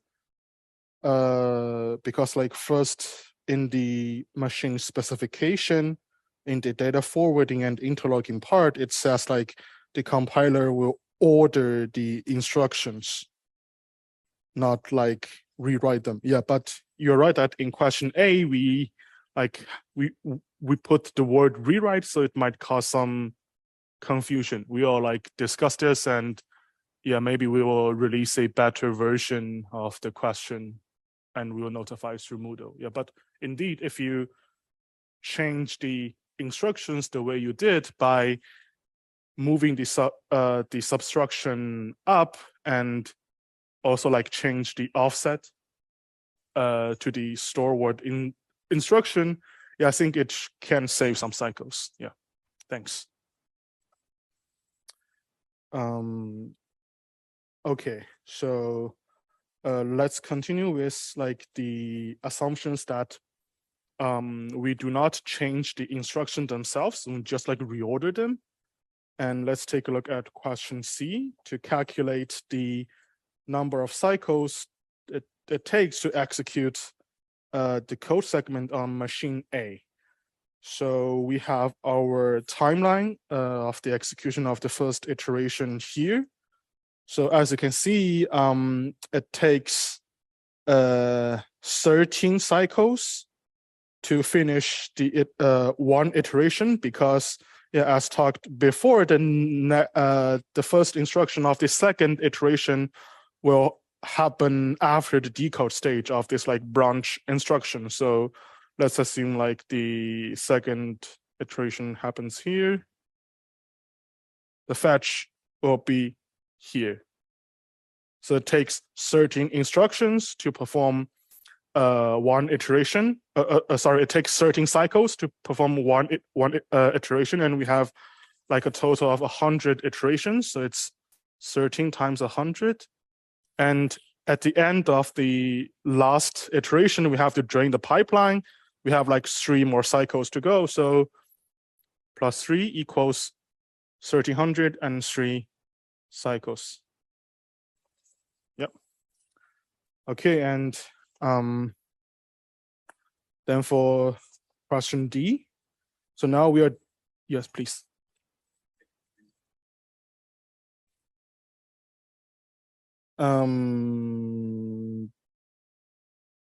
Yeah, so like in the last iteration, like we are at like cycle D, like cycle 13 D. Yes, then we have like 3 more cycles. Yeah. Okay, now for question D, we are executing the same code on machine B. So on machine B, the result from the memory stage or the write back stage, they can be forwarded to the execute stage. And the result of a load instruction can only be forwarded from the write back stage. So it's important to notice that in machine B, the result is forwarded to the execute stage, but not the decode stage. So still, let's draw the timeline. For the first 2 instructions, they don't have any dependencies. So we can execute. But for the third add instruction, 1 and 2 are dependent on the first 2 instructions. And since it says that like the result of a load instruction can only be forwarded from the write back stage to the execute stage. So we will want to put the execute stage of this add instruction here, the same cycle as the write back stage, because of the forwarding and the internal register file forwarding, that we can access the newly written data at the same cycle as as it is written. So we can have the fetch, the decode, but we have to store the pipeline for 1 cycle, because we have to wait, because the execute stage have to wait for the write back stage of like the second load instruction. And then for the store word instruction, sorry, this should be memory and write back. For the store word instruction, it's also dependent on the add instruction, but since it's an add, not a load word, the result can be forwarded from the memory stage. So we should have the execute stage here, the memory stage, and the write stage. Then for the subtraction, we don't have dependencies. And for the branch instruction,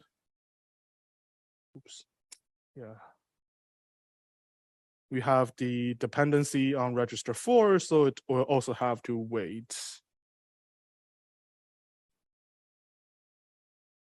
Sorry, we should also have a bubble here. And this is getting a bit messy.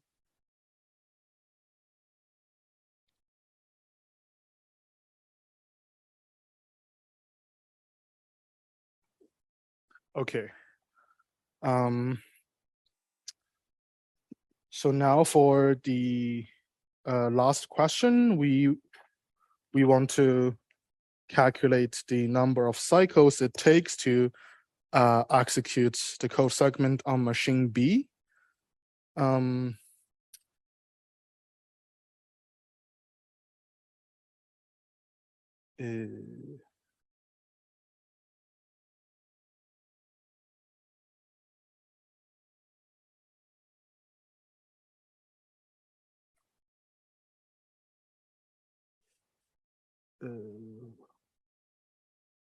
Wait a minute.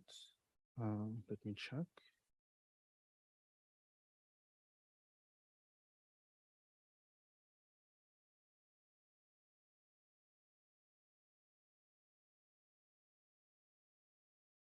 Yeah, so yeah, this is like, yeah, sorry for like this mess.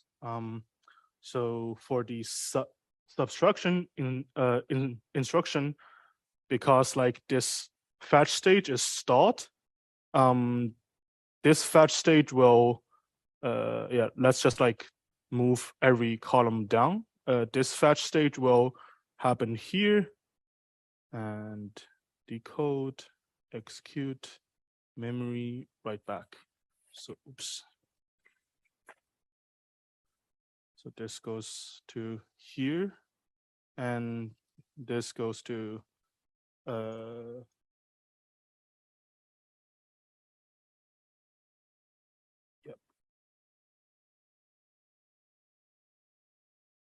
Yes. Okay. To calculate the number of cycles, we see like how long does every iteration take, and remember that we will still have to wait one more cycle for the branch PC to be resolved. So for the first instruction of the next iteration, it will happen here. So as you can see, it takes 8 cycles for a iteration. So 8 times 100 plus another 3 cycles to drain the pipeline at the end of the execution of the program. So we have 803 cycles for the entire program. Yeah, so that's all for this question. Is there any question, comments? Yeah. Okay, and thank you very much for the feedback. We will discuss about this. Thanks. So we're going to solve together the question on Tomasulo's algorithm. This is a question that usually is in the exam every year, I think. And it's mostly reading it in the beginning and paying attention to what it says, the information that we give in the instructions. And then the question, I think, if you understand the algorithm and what is the reservation stations, the execution units, etc., and the registers, the register naming, then you will be able to solve it quite easily, because the questions after you read it are quite similar, I would say. So let's read together. So it says in the beginning, we consider an in-order fetch out-of-order dispatch. The out-of-order dispatch is what makes it also the Tomasulo's part of it, makes it the Tomasulo's algorithm and the out-of-order execution. But we have in-order retirement of the instructions. So the engine has 4 stages: the fetch, decode, execute, and write back. The engine can fetch 1 instruction per cycle, decode 1 instruction per cycle, and write back the result of 1 instruction per cycle. So we have the important in this exercise is this information. We have an adder that executes add instructions, and a multiplier which executes multiplier instructions, multiplications. So this is really important. And don't be confused here. It's not the same thing as having reservation stations. It's different having the execution units, different having different number of reservation stations. So I'm saying that so that you don't confuse during the exam. So the execution units are fully pipelined. The other has 2 stages, E1 and E2, and the multiplier has 4 stages, E1, E2, E3, and E4. And the execution of each stage takes 1 cycle. The other has, this is the second most important information. The other has a 2-entry reservation station, and the multiplier has a 3-entry reservation station. So when we want to execute add instructions and we'll have dependencies, then we will use the reservation stations to dispatch the instructions of the adder. And we use the separate reservation stations for the multiplier. This is critical to solve the exercise correctly. It says the instruction always allocates the first available entry of the reservation stations of the corresponding execution unit. This information is helpful, maybe not in this exercise specifically, but it's helpful if you need to find out the order of the dependencies or some order of the instructions, because this is how you will understand the register renaming inside the reservation stations and how the instructions were adding up entries in the reservation stations. So the next information, full data forwarding is available. During the last cycle of the execution stage, the tags and data are broadcast to the reservation station, the register alias table. So to remind you, the register alias table gives us information about the dependent instructions, the dependent registers from the reservation stations. It says here, an add instruction updates the reservation station entries of the dependent instructions in the E2 stage. So the updated value can be read from the reservation station entry in the next cycle. Therefore, a dependent instruction can potentially begin its execution in the next cycle. This is not important for the exercise. You just need to keep in mind that the register alias table will give us the dependencies with the reservation station entries. So the multiplier and adder have separate output buses, which allow both the adder and the multiplier to update the reservation stations in the RAT in the same cycle.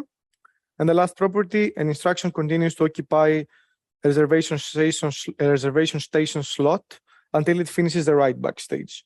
And the reservation station entry is deallocated after the write back stage. So let's go right now to the problem definition. This was the system configuration, right? So the processor is about to fetch and execute 5 instructions. So read this carefully because some student at some point thought it would execute 7. I remember correcting this. So assume the reservation stations are initially all empty, and the initial state of the register alias table is given below in figure A. So what we see here, we see that all the registers are valid and all the registers have some value, right? And you need to be careful about the values because this is how you need to reverse engineer in the following question that I will show. So instructions are fetched, decoded, and executed as discussed in class. And at some point during the execution of the 5 instructions, you see a snapshot of the state of the reservation stations and the register alias table, which is B and C. So as you can see right now in B, we have some registers which are not valid. And why are they not valid? Because they're waiting for some, they have a dependency. We need to execute first some instruction and then update the registers. And as you can see in the tag, we see the registers and we see the dependencies coming from the reservation stations. For example, register 4 is invalid and its value depends on the execution of A in the multiplication reservation station number entry number 2. Okay, this is really important to understand. So spend the first minutes to understand, if there is a similar question, to understand the information given in these figures, like the initial state of the reservation of the register alias table, the final state of the register alias table, and the intermediate, the snapshot of the reservation stations, to be able to understand what's going on. So as you can see also, okay,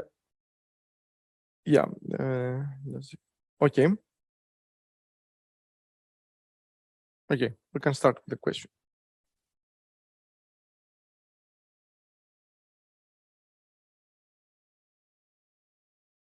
So what it says in the beginning, let's say we need to create a data flow graph. So based on the information provided above, identify the instructions and provide the data flow graph below for the instructions that have been fetched. Please appropriately connect the nodes using edges and specify the direction of each edge. Label each edge with a destination architectural register and the corresponding tag. So to begin with, the way you would start thinking about this is we need to think as we have some inputs, the registers which are used in the beginning. We have some operators, pluses and multiplications at this stage in time. So we have, in the beginning, we have all the registers, right? All the registers which are valid. So as you can see here, we had some registers which are valid, which is register 0, 1, 2, 3, 6, 7. Let me make it with the red. It's 1, 0, 1, 2, 3, 6, and 7. For sure, you're going to need these for the inputs, right? We need to start with these registers because all the other registers have dependencies. So what I would do if I were you, I would start with R0, R1, R2, R3, R6, and R7.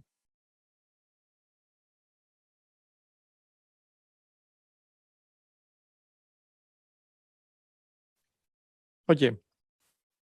So how do we start? We need to figure out first that you need to simplify it as much as possible. So start by what you consider obvious.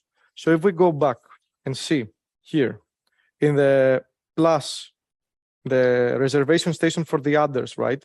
You can see that we have two ready registers which need to be added together, right? And they produce the renamed value L. So which are the values of these two registers? The first register has the value 82, and the second register has the value 1. So then you need to go back to the initial state of the RAT and ask yourself, so to which registers these values correspond to? So we have register R1, which has the value 82, and the register R2, which has the value 1. Okay. And then you go and ask, okay, and which register is L going to update? So L is going to update register R8, right? So you start simply like this, and then you need to do the following. So we need to combine R1 and R2 to produce the result for R8. So the way you would do it is this. R1, R2. What operation are we doing? We're doing an addition, right? And what do we produce? We produce the result for R8. And how do you show this? You show that we produce the symbol L, which corresponds to the output for R8. So this is the simplest, I think, we have in this exercise. And then you need to track and understand the more complicated dependencies. So let's go back. So let's try to see if we see anything else familiar. So for F, what do we see? So for F, we see that we have two valid registers, a register with the value 45 and a register with the value 1. So which register has the value 45 in the question? So the register with the, yeah. You can say.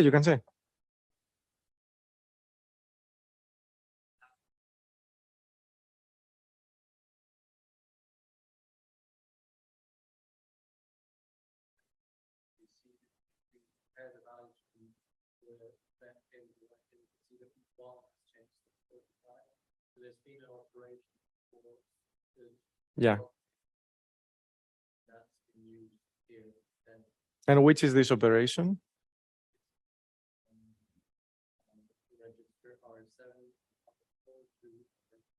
Correct. So, as your colleague said, we have an operation that updated register R3, which is done before the snapshot, and we added R4 and R7 because this is the only combination that can produce the result 45. So the only register that has changed is R3, and this is the first operation that we need to point out to be able to continue with the rest of the dependencies. So we have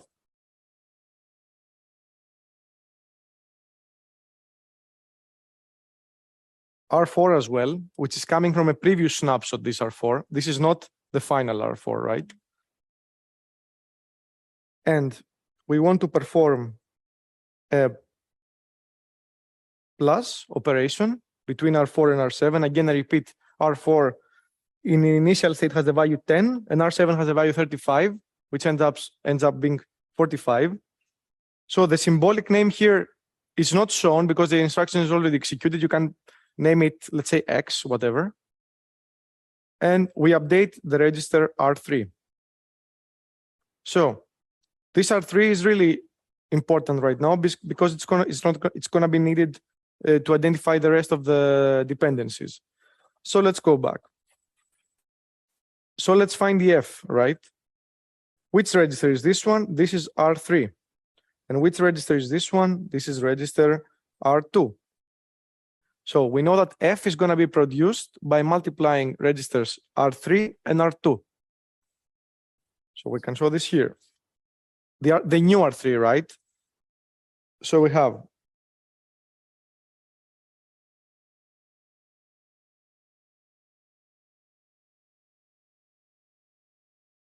we need to multiply the result that we received from the addition of R7 and R4, which is the content of R3, with and combine it and multiply it with the content of R2, which is 1.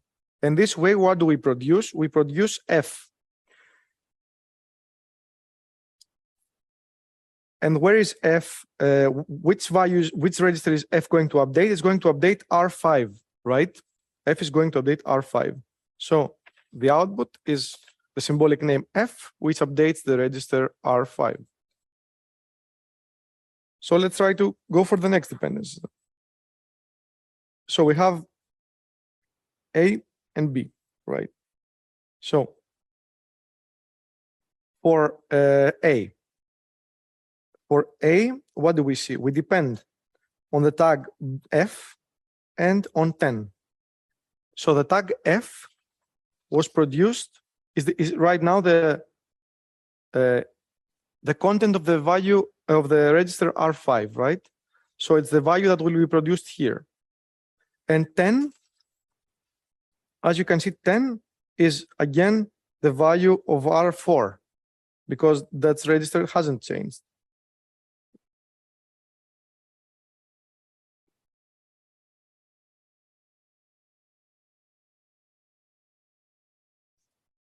Sorry, yeah.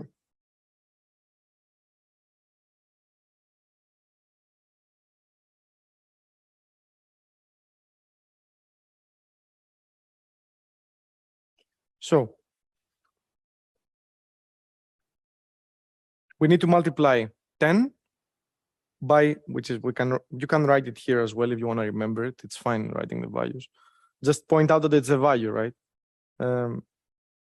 Which is multiplied by the content of R5 from the symbolic name F. And what do we output? We output A. And where is A? What is A updating? It's update R4 itself. So you need to point out here the label A with R4. We have only one that is not defined yet. So we have B, one valid register with the content 23, and another valid register with the content 45. So with the content 45, we already know that it's the register 3. And with the content 23, it's the register 6, as you can see here. So what we can do is we need to come here and say the R6 needs to be combined with, be careful here, it's this one, it's the output of, it's X here, the R3. It needs to be multiplied in order to produce B, which you can see here, B is gonna update the register R9. So here, R9. Yes. So this is I think it's quite simple, this one. Sometimes it's more complicated, sometimes it's more simple. Any questions on that? Because then Next one depends, it's easy, it depends only on that.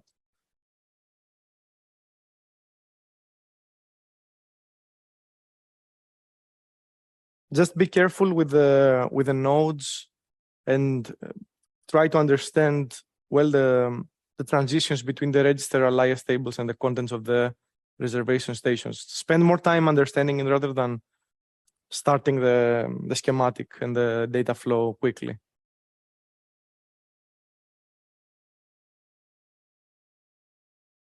Okay. We can go to the second question. So we need to fill in the blanks below with the 5 instruction sequence in program order. And there can be more than one correct ordering. When referring to registers, please use the architectural names R0 through R9 and place the register with a small architectural name on the left source register box. So be careful here. Do not write values instead of registers unless you need to. Like you need, because we do not have immediates here. We don't have an add immediate. We have an add between registers. So do not start writing add to R8, 10, 25. Like that doesn't make sense in the ISA. We need to add registers, not values. So what is the first instruction that we needed to execute? The first instruction was, as we did in the beginning, was the R7 with R4, which adds to R3. There is one more instruction that we can, okay, let's put it in another context. So which instruction can be executed at any point in time? That doesn't matter. The instruction is we add, yes, you can say. Yeah, so R1 and R2, which add up to R8, it can be executed at any point in time.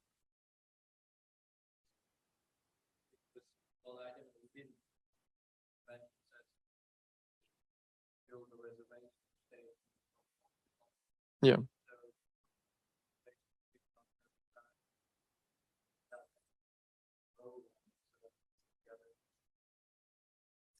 Yes, that's true. Yeah. Or not. I mean, after the add, after the first add, not. It cannot be before the first add, right? It needs to be after the first addition to the R3, R4. So the first one, yes, it's the add, as we said, it's the add to R3, which was executed before the snapshot. We add R4 and R7, and we add it to R3. So what we did next is we multiplied the content of R3 with the content of R4 to produce the value of, no, actually, no, we didn't do that. We multiplied the content of R2 and the content of R3 to produce R5. So we need to multiply the content of R3 and the content of R2. So here, the order between the registers is fine. Like you can put it, if you do a mistake, we're not gonna cut any points. Like it's fine because it's the same operation essentially, right? Even though in the reservation stations there is an order, even if you don't write it correctly, like I'm not gonna cut any points. So, and we update register R5. And then what we did is we took the value of R4, we multiplied it with the R5. So we put it to R4. We multiply R5 with R4. So here, so as I said, this one, it can be anywhere, right? After the first one though, after the first one. So it needs to be either here, here, here, or here. So I would add it at the end, it's more safe. So I would add it at the end.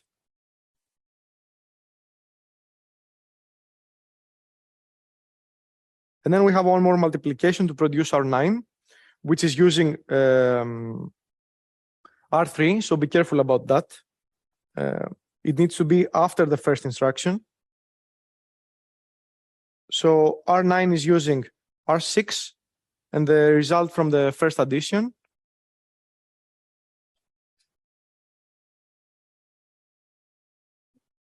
That produced R3. So this is the execution of the program. Any questions?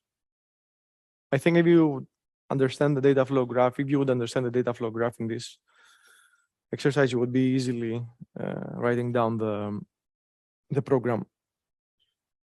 Yeah, the goal here is to test whether you can understand the concept of reservation stations and the register alias table for the Tomasulo's algorithm. Okay, thanks.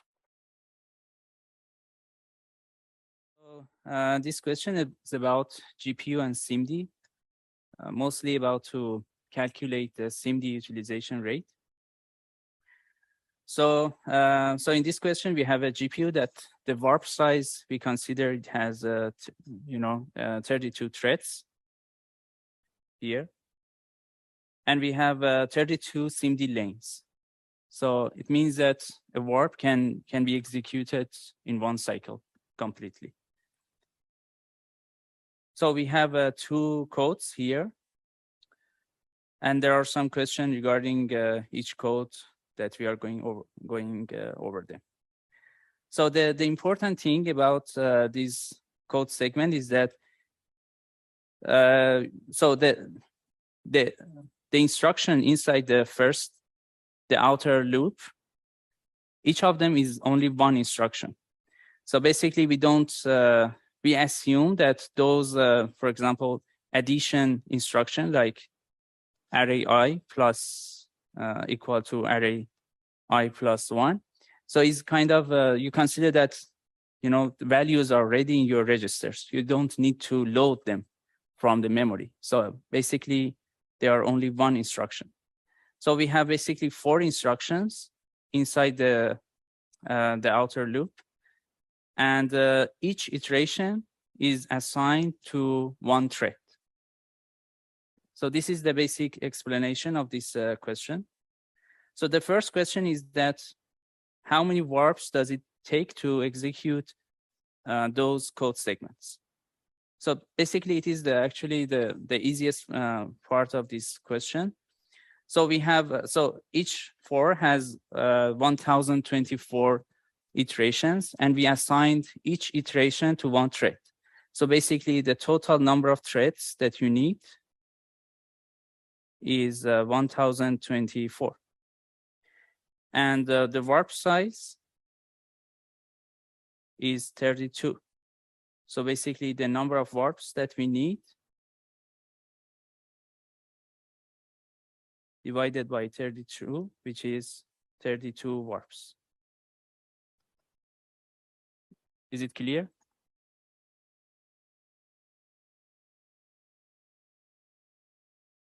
I think so, yeah.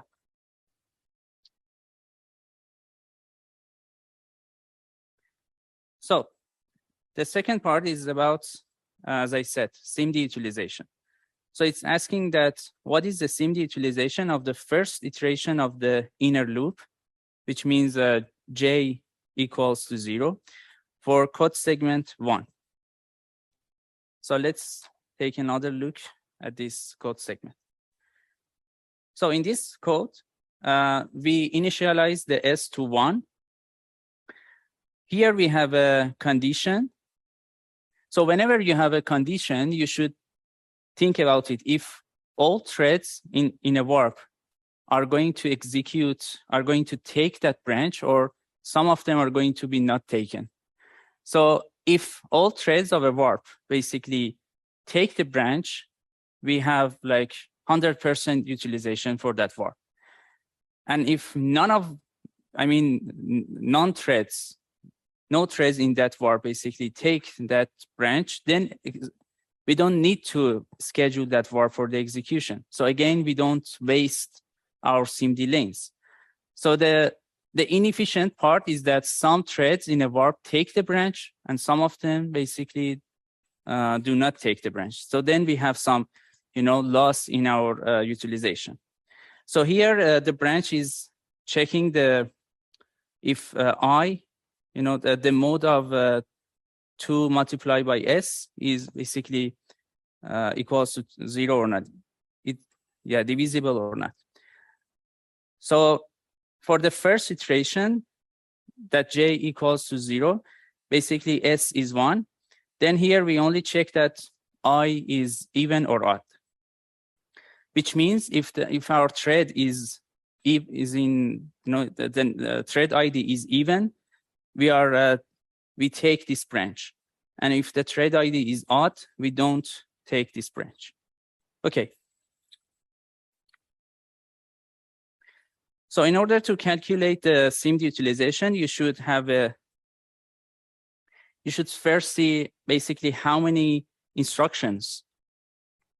At the best case, at the best case, if everything goes smoothly with no branch, needs to calculate this instruction. So here we have like 32 warps based on the previous part, and each warp has 32 threads. And in this for loop, we have 4 instructions. So this is the total number of instructions that could be executed in an efficient way.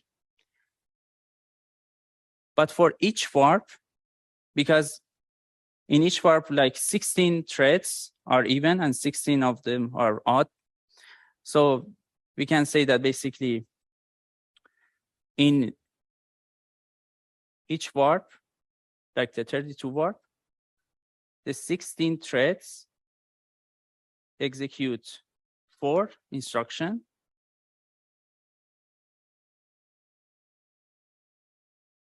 But the other threads, basically, they execute 3 instructions. Those that do not take this branch, they just need to execute the last instruction. So if you simplify this equation, you reach to 7/8. Is that clear?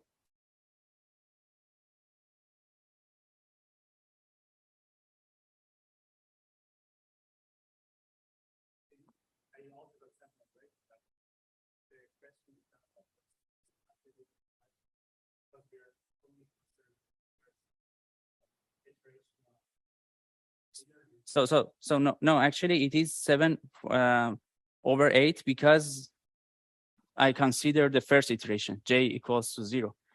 Because when j is 0, basically s is 1.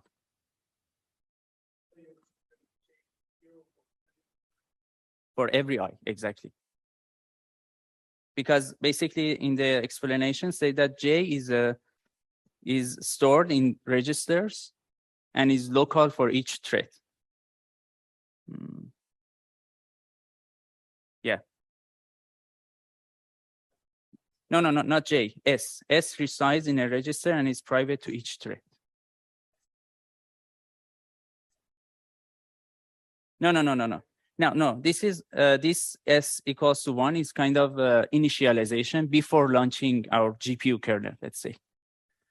So we initialize s to 1, and we make a kernel that has like a grid that has 1024 threads, and we just invoke that kernel. And in the kernel code, we have only these 4 instructions. And it is important, basically, when you want to calculate the SIMD utilization, you just need to consider the kernel code. It's not important. The initialization was in the CPU side, not in the GPU.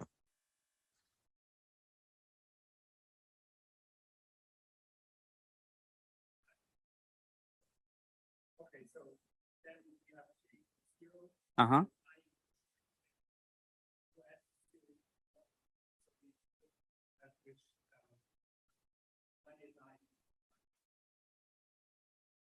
So I basically is a thread ID.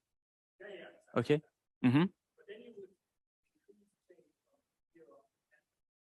Exactly. For each thread. Yeah. Yes.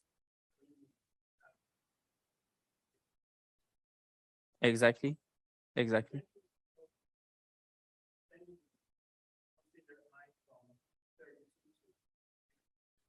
No. So basically, in GPU, threads are running in parallel, or yes, in parallel. So each thread execute in serial. So you can, so I mean, these 4 instructions are executed in, in a serial manner for each thread.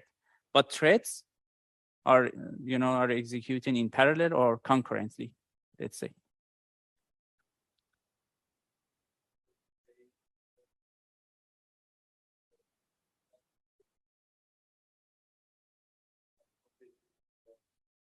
It's not visible. And actually it is in the, based on the explanation of this question, S resides in a register and is private to each thread.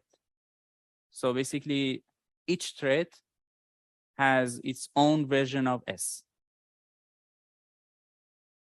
The only shared, the only shared memory is the array A, which actually we don't care here because we say that we move array A to the registers. And the question specifically said that the code segments are correct. So do not think about any correctness issues and those stuff. So you don't need to be worried about that. Any other questions? Yeah, sure. So in part C, we have the same question as part B, but for the code segment 2. So let's take a look at code segment 2. Again, we are going to calculate the SIMD utilization for the first iteration of the inner loop, which means j equals to 0. So here in code segment 2, we initialize S to 512. And in the conditional branch, we, the condition that we check is that I is less than S. Okay. So the number of I, which is the thread ID, could be from 0 to 1023, which means that for those threads that their ID is less than 512, all of them are going to take this branch. And for those threads that their ID is from 112 to 1023, none of them are going to basically take this branch.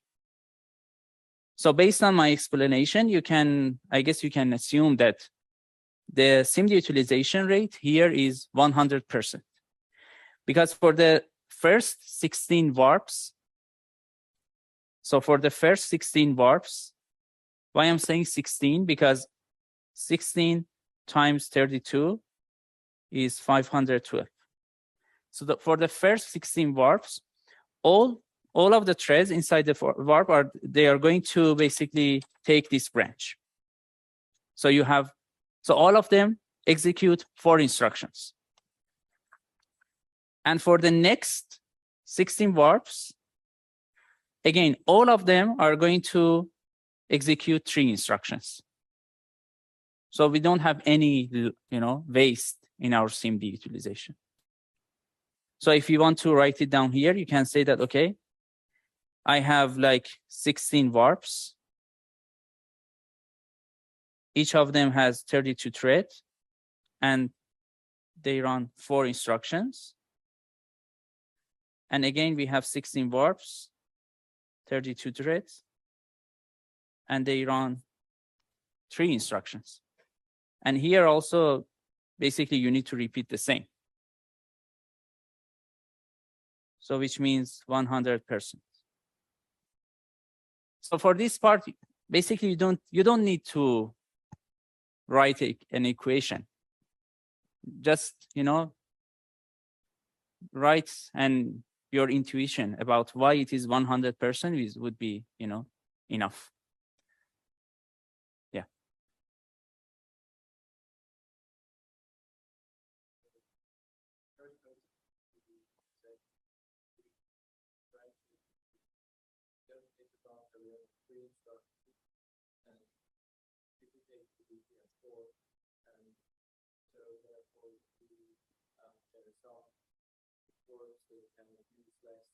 Exactly. Mm-hmm. Yeah.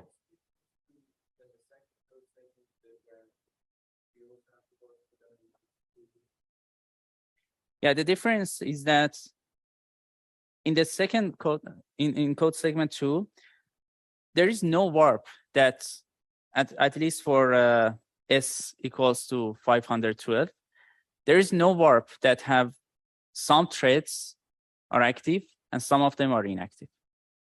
So this is the main difference.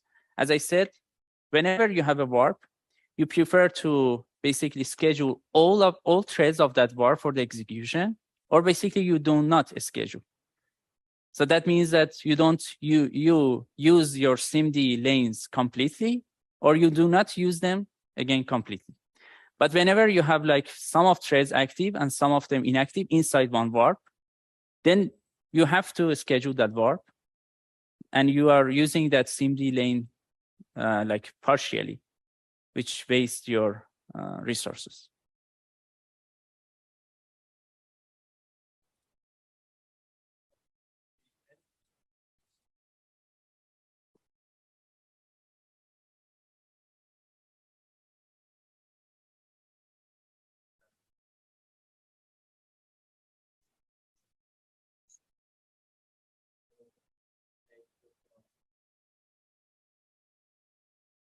Yeah, I'm not sure if I got your question correctly.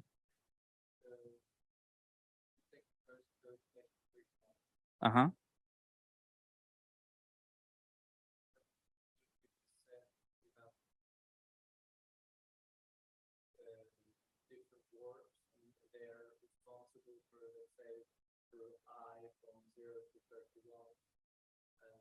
Exactly. Exactly. Yeah.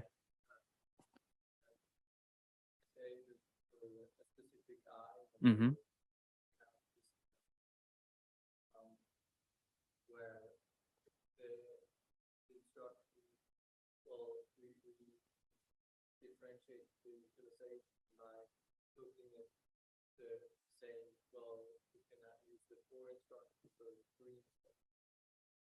Mm-hmm.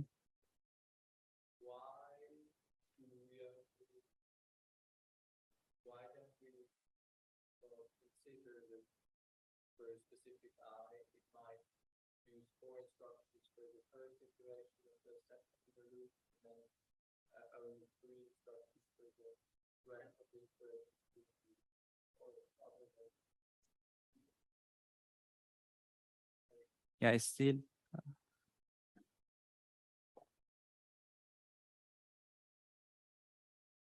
Yeah, still, I'm not sure if I understand your question.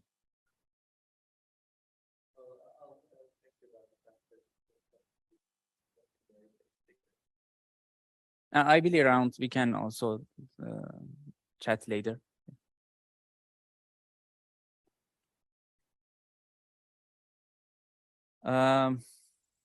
Okay. So in part D, yeah, it's actually, I would say, is the hardest part of this question. He said that it's asking what's the SIMD utilization of any iteration of the inner loop. So basically, J can be from 1, can be from 0 to 10 to basically to 9. So you should come up with an equation that equation should tell you what's the SIMD utilization. Okay, let's see. So here in each iteration, we basically shifts left S by 1, which means that we multiply it by 2. So this condition first checks that if I is divisible by 2. In the second iteration, checks that if it is divisible by 4, 8, 16, 32. So until 32, you can see that basically the thread ID, of all warps, you can consider that them from 0 to 31. So until 32, you can imagine that all warps, they have at least one thread, one active thread. But when it goes to 64, then we have some warps that they have only one active thread, and some warps that they don't have any active thread for that slot. So I'm telling you this because it can help you how to define that equation. Actually, this is from the hint, which may be piecewise. Okay. So let's write something here to solve it. So when J is 0, we are checking and S is 1. When J is 1, then S is 2.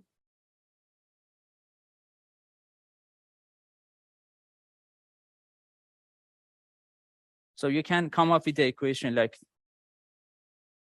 this is like 2 power of J plus 1. And when J is 9, basically it is. So the if equation checks if it is divisible by 1024 when J is 9.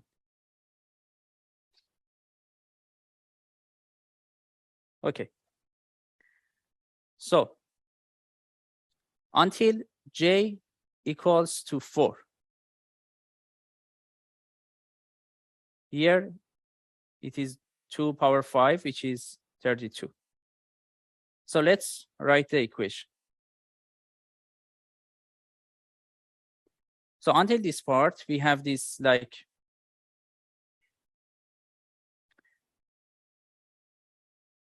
so we have 32 warp.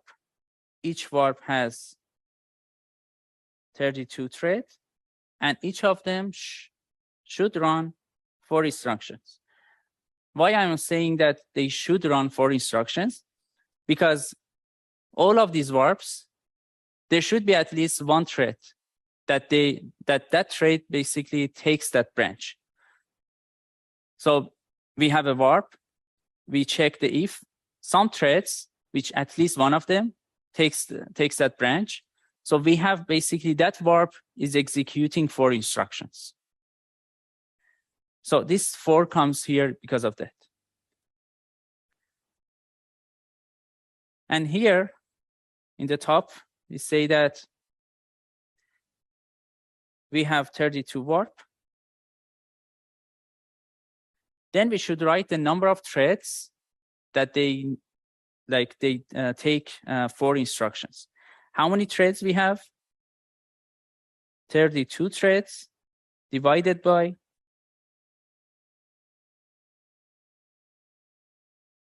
do you agree? So it means that if J is for example, when J is 0, we were checking that if it is divisible by 2 or not. So like 16 threads, they would take the branch. So here we calculate like 32 by 2 power J plus 1, which is like 32 by over 2, which is 16 again.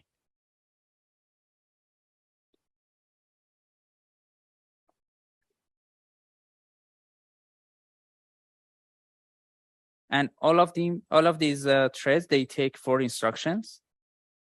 The remaining threads, which is like 32 warps times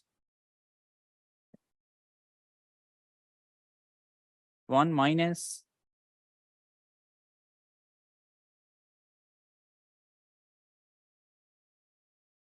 times 3. The remaining threads, they take like 3 instructions. So if you just simplify this equation, you don't need actually to simplify it a lot, but yeah, maybe you can Yeah, for example, we can cancel out 32.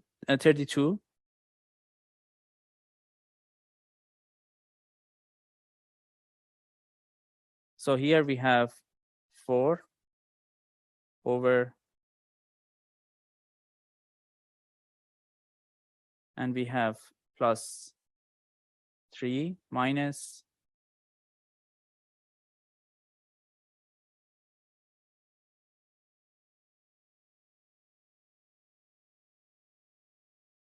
then we reach to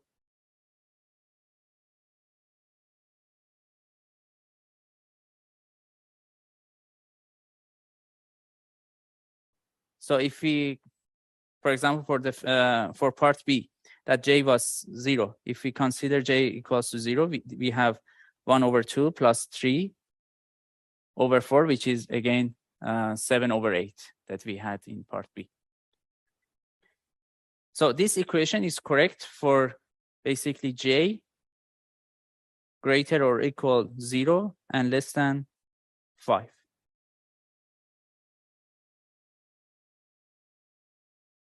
Are there any questions for the first part of this part? Yes. Sorry. Yeah, because exactly. So because when j is 5, then in the condition you are checking that if I is divisible by 64, for example, then it means that basically there should be some warps that they don't, no threads of that warp is going to take that branch. Is that true?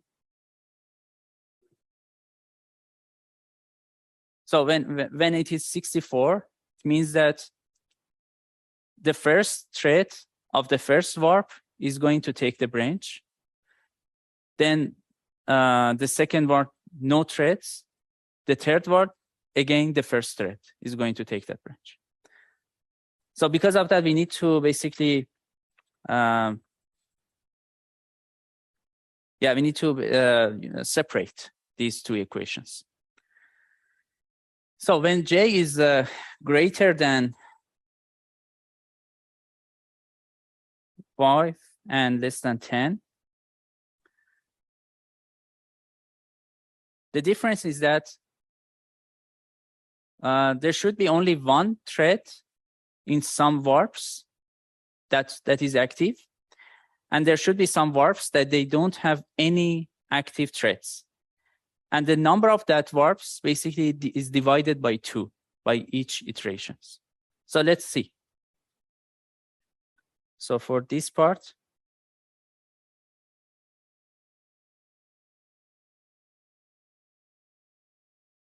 so you have like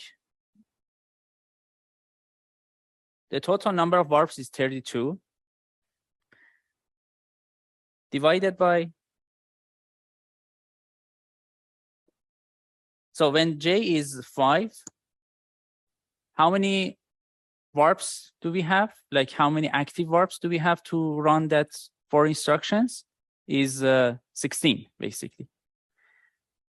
So for 5 is 16, which means that we need to divide 32 by 2.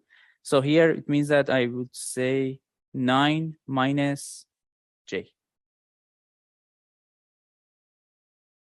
So this is the number of warps times 32 thread times 4 instructions.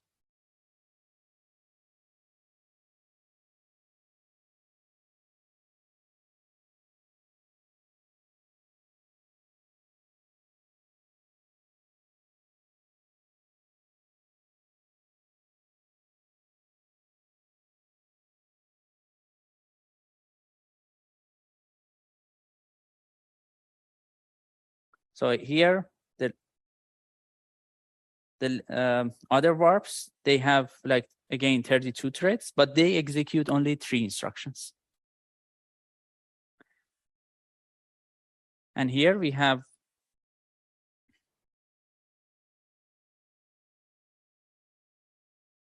again, we have like 32 divided by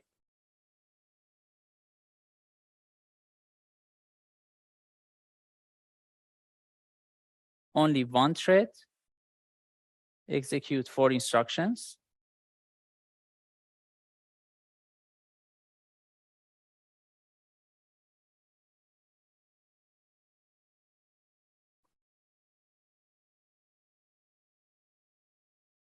Other threads, which is 31, they execute 3 instructions in those warps. And again, we have the same equation like here.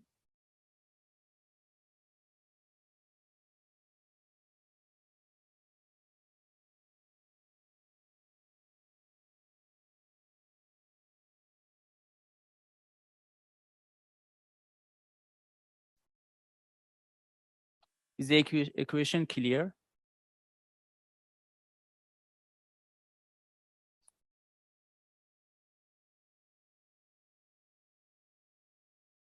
Yeah, it could be a bit confusing, but I hope you get the whole idea about how to write this equation.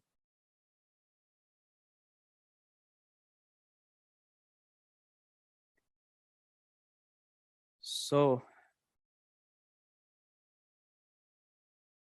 yeah, I'm not going to simplify this equation. You don't need actually to simplify it a lot in the exam. If your equation makes sense, then that's all. You don't need to basically solve it until the end.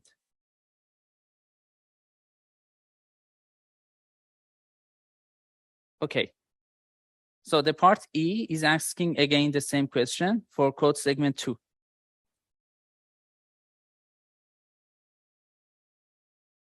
So remember the difference between code segment 2 and code segment 1. For code segment 2, so we have this S, we basically initialize it to 512. And in each iteration, we divide S by 2. So let's keep the track. When J is 0, S is 512, which is 29. When J is 1, S is 256, which is 28. And when J is 9,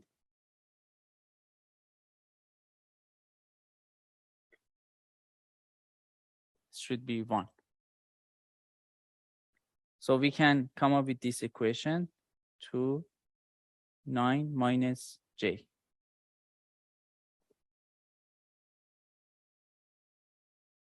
Okay. So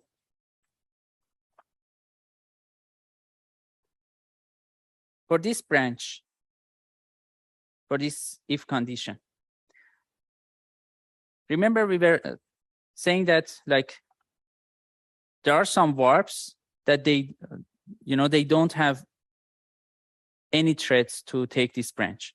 So if until S equals to 32, we have this condition, because like for example, for 64, again, we have like 2 warps that they completely, all threads of those warps are going to be executed. And for other warps, because they basically their thread ID is greater than S, none of threads of them are going to be executed. So it means that until if S32, which means that until J equals to 4. So for J equals to 0, J equals to 1, and 4. For all of them, we have 100% utilization rate. But starting from J5, when J is 5, then S is like 16. Then there should be the first warp has some threads that are going to take this branch and some threads that are not going to take the branch. So basically our utilization rate starts decreasing from j equals to 5. So what you should say here is that like we have 100% utilization rate for j greater or equal of 0 and less than 5. And for that part, let's write an equation again.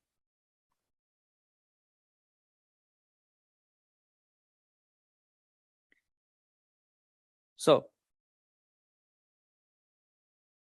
for that part, you have one warp.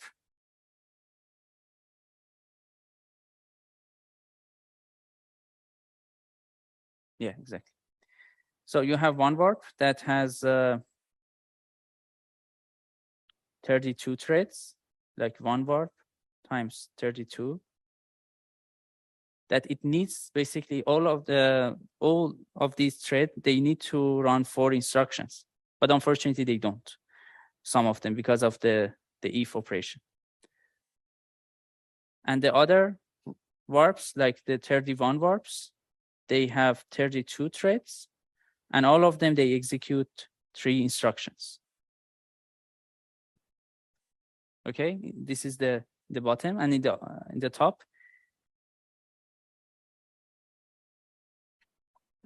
So one warp, it has like 32 threads divided by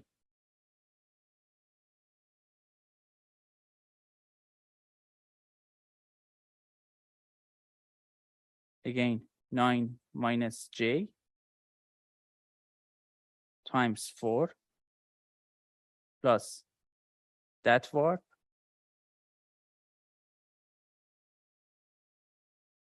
remaining threads of that warp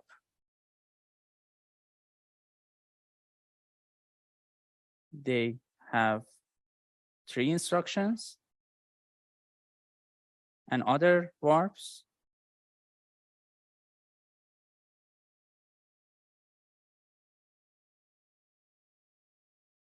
they have 3 instructions. So if you write this equation, then basically you answer this part again. Does it make sense?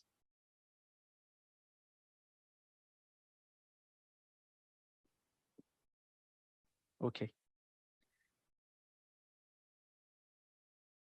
So in part F, we have, is there any iteration where both code segments have the same utilization? So it is actually, I would say, a bit obvious. Like, so for this part E, until J4, the utilization is 100%. And after, like, when you increase the J from 4 to 9, so you have less utilization rate. For part D, your basically your utilization rate cannot be 100% in any case. So the answer should be in the second part for sure. Like J should be greater or equal 5 and less than 10 for sure. And if you check these two equations, this equation and this equation, you can see that if I put J as 9, basically both of them are completely the same.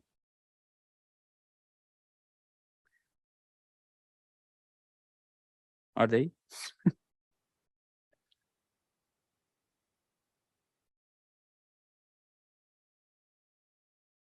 Yeah, I think so. If you simplify them, they are completely the same. So, so the part F, J should be 9. Do you want me to simplify to make sure? I don't think so. Okay. And part G, which code is expected to run faster on a GPU?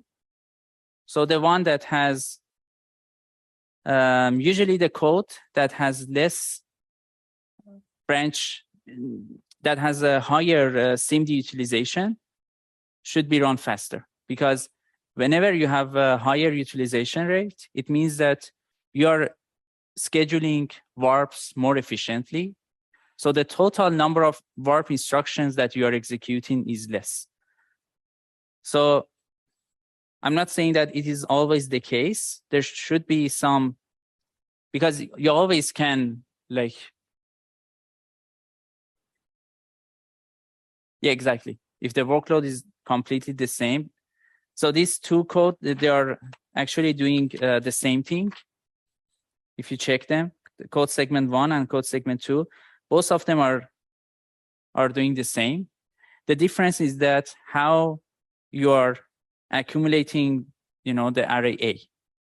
So the overall, the difference is how basically how you organize your memory accesses. So for this code, for this specific example, because code segment 2 has higher SIMD utilization than code segment 1, except the last iteration, which is J9. So we expect that code segment 2 runs faster.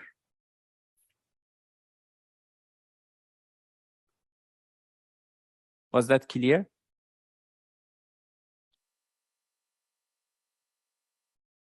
Any question? Yeah.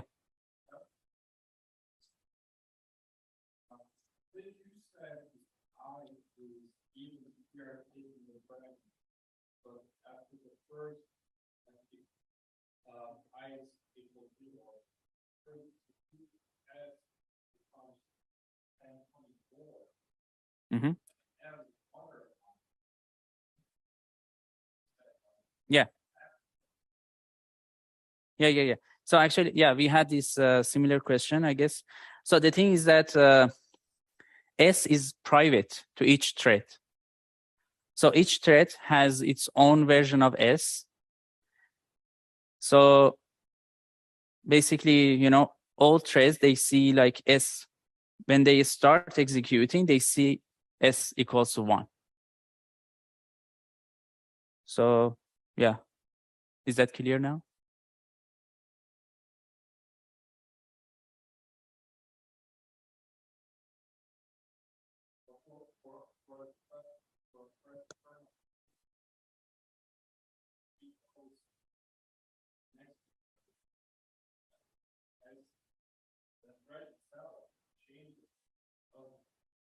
Yeah, the thread itself changes, yes.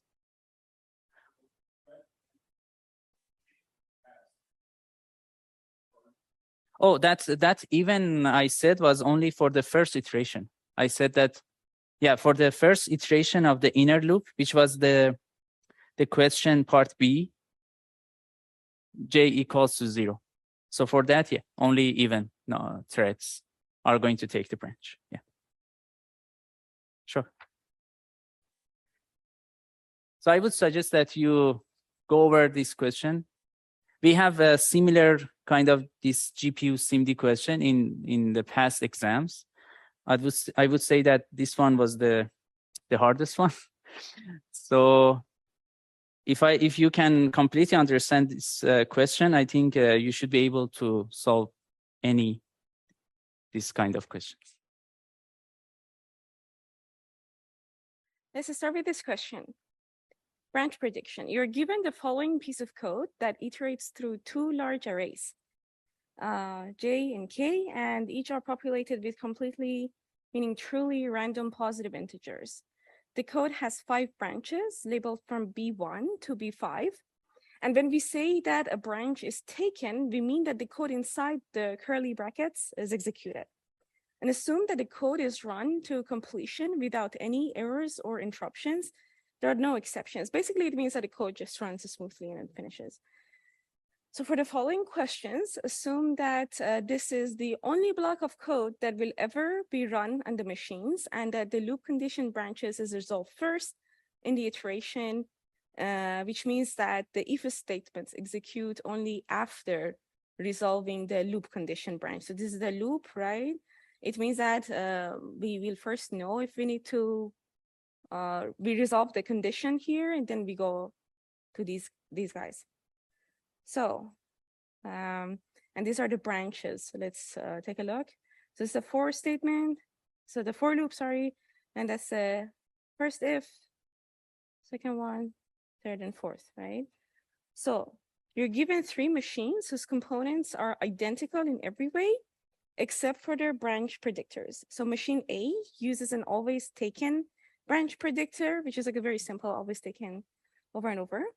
Machine B uses one single level global 2-bit saturating counter branch predictor shared by all branches, which starts at weakly taken. And machine C uses a pair branch 2-bit saturating counter as its branch predictor, and now all counters start at weakly not taken. And here's the saturating counter values. So you have a strongly not taken. So for our solution, let's call it S&T. And then weakly not taken, WNT, and weakly taken, WT, and strongly taken, okay? So basically it means that if you are weakly not taken, but then it turns out that you have to actually take the branch, then you first go to weakly taken. And then if again, you realize that, oh, you actually need to take the branch for the next one, you go strongly taken. So you gradually update your confidence in prediction. So let's see what the questions are. So it says that, good. Answer the following questions. So it basically for all of them asks for misprediction rate when the above piece of code runs on machine A, B, and C. So we need to figure that out. And for A and C, it's like very easy, right? It always does one thing, or this is like a local one. And for B is the one which is a little bit more detailed because it's a global history. So we need to see what's the interaction between different branches and stuff. So let's start with A. What was A? I was like, okay, always taken. So let me quickly, yeah, I can actually do this. So we see both things, for example. That actually looks good. Okay. So we want to be always taken. Let's see what happens. So for this branch B1, always taken is fine all the time, except for the last iteration. So when we go to I1000, then it's like, it mispredicts, right? So B1 leads to 1 misprediction out of 1,001 times that it executes, right? So then B2 gets executed. So B2, B3, B4, B5 get executed only 1,000 times, because in the end, for the 1,001st branch, which is like I equal to 1,000, it would not go in here anyways. So it would have only 1,000 times these guys would execute. And so it's always taken. So it's even and odd. So 500 times would do mistakes. And then for here, the 250 first times it's fine, and then starts mispredicting the remaining 750 times. And for B4 and B5, so it's like this one is like less than 500, and the other one is like bigger or equal to that. So we would have each of them 500 times mispredicting. So overall, your misprediction rate would be something like this. So all of these guys, so if I want to cheat, the number is this. So you can just sum them, that doesn't matter, right? You can write the sum here. And then here, we would have 5,000, like overall 1,000 for each of them. And for this one, also 1 extra for I equal to 1,000. So we would have this. That will go overall count of branches, and that will be our misprediction rate. So let's go to a machine B, which has, I don't know, like a more complex predictor. So we want to have a single level global 2-bit saturating counter starting at weakly taken. So this solution, I want to, since I want to explain it a bit more, I want to write it in the back of the paper. So it's a global one, right? So here we have part B, which is global and starts at weakly taken. So what would that mean? So it is global, meaning that all branches together would lead to something, like they would change the history together, all of them. So let's take a look at them based on different values of I, right? We would expect to see kind of like same sort of trends for I, let's say, between 0 to 249, right? Because then this branch starts like acting differently. Center it a bit more. Yeah. This one starts like acting a bit differently, right? So let's separate this.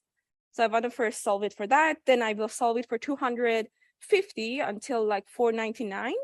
And then I will solve it for 500 until 1000. So let's see, let's just like start playing with it around and let's see what happens. And we will see some patterns and that would help us a bit. So I start with I0 and I'm weakly taken. I go to branch 1, which actually turns out to be taken. So I go strongly taken. Then B2, which is like this even and odd thing. I'm even. So great, strongly taken. B3, it's like less than 250. That's right. And then B4, less than 500. That's right. Right, so I'm strongly taken. Then B5, it's like, okay, no, that's different. So we go to weakly taken. Because from strongly taken, you first go to weakly taken. You can like change gradually, right? So that was iteration 0. And then at the end of it, I'm weakly taken. I want to go to iteration 1. Let's see what happens here, right? So this is this weakly taken here. Here comes here. Okay. So B1. Great, still strongly taken. B2. No, that's the odd number, so we go weakly taken. That was a wrong prediction, let's say.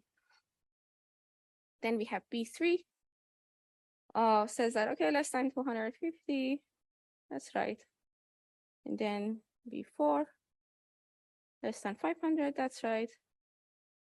B5 again, weakly taken. So when I go to iteration 2, I will be weakly taken again, right? So the pattern would kind of like repeat, because always, I would start either odd or even. I would start with weakly taken, and then I would do the same stuff. So let's see in this scenario how many misses we had. We're doing fine here, except for this one, right? Then let's see what happens here.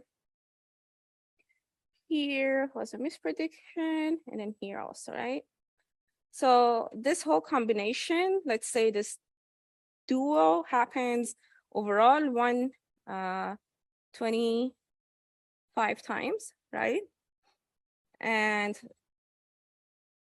overall, we would have 3 misses per duo, per like these 2 lines. So it would be 375 misses so far. Okay. This color, yeah, okay, it shows color also. Okay, let's go to I equals to 250 until 249. Oh, sorry, no, 449, right? That's before 500. 449, huh? Oh, yeah. Yeah, that was like an elementary school mistake. Yeah. Okay. Let's start. So I250, and we start with I250 here with weakly taken, right? So we start with weakly taken, and we go to B1. Okay, it's strongly taken because that's this branch, right? And then B2, what happens is that, okay, strongly taken. And then B3 no longer holds, right? So it would be weakly taken. Then B4, Before what happens is like, okay, less than 500, yeah, that's still correct, strongly taken. And then B5, we would be, in this case, weakly taken, right? So did we do that correctly? Let's quickly take a look. So we had weakly taken, then we were strongly taken, then B2 was strongly taken, then we went to be weakly taken here, right? Because we're no longer less than this.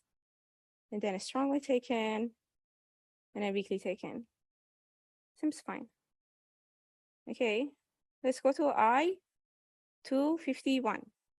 And let's see what happens. So we start again with weakly taken, relatively happy. So here, B1, again, strongly taken. B2, it's an even odd, right? We're even, so we mispredict, we go weakly taken. And then B3, what was B3? It's like, okay, less than this, no. It's wrong, so we go weakly not taken because we can like gradually reduce our confidence, right? And then B4, it's like, oh, less than 500, that's correct. So let's be weakly taken again. We can go to taken. And then B5, we mispredict because we're like less than 500, right? So we go to weakly not taken. So here's the catch. We do not repeat the pattern again with 250 because 250 happened to start with weakly taken. But then now 252 is going to start with weakly not taken. So we can't rely on 250 to make our decisions, right? So unfortunately, we need to continue with 252 again to see if a pattern would emerge.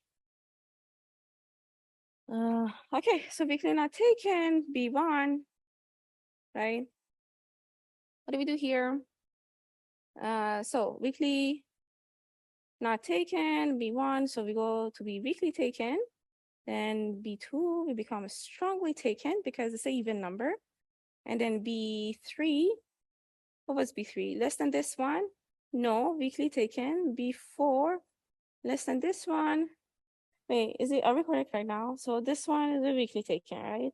And then B2, strongly taken, correct. B3, that's a weakly taken because it's like a mistake here, right? And then 200, and then less than 500. Yes, we are less than 500, is strongly taken. And then B5, again, we mispredict because we are less than 500. And then we go to weakly taken. And unfortunately, the pattern emerges, right? Because here we are weakly taken. And then we also started with weakly taken for odd numbers. So it seems like, okay, from now on, this duo is just going to repeat, okay? So let's see which things mispredicted. So this was good, this one mispredicted, right? So from strongly to went to weakly, this, right? Then here, this was fine, here was mispredicted. Then again, we mispredicted from weakly taken and went to not taken. And then here from not taken, we went to taken, right? And then here from weakly taken to not taken. So we did a horrible job here in terms of mispredicting. Let's see what happens. So here we saw this guy is non-taken, but it was taken. And this one, we thought it's strongly taken, but it was not. So we went to weakly, right? And this. Okay. So what happens is that we have like, if we had these like good duos, we would be like, again, 125 multiplied by 7. But then one of them, instead of having 3, like one of these even ones or even ones has, instead of being 3, has 2. So let's remove 1, right? Because otherwise it would not be the same here. So I'm going to cheat here. 874. Sounds good, right?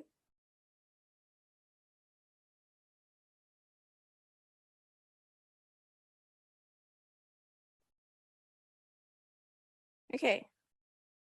So let's do I500 to 1000, right? And let's be aware of the fact that for I1000, we only do B1. We don't do other Bs. So let's see what's up here. Wait. Okay. I'm not going to show the solution sheet right now. I assume that after all these, you can like remember what each branch represents until probably next week. So let's start with I equals to 500. So I equals to 500 is an even iteration, even I, right? And then the even ones start with weekly not taken. So let's start. So we start with weekly not taken. Let's see what happens. So B1, if this is the one that is like almost all the time is like taken. So we go weekly taken.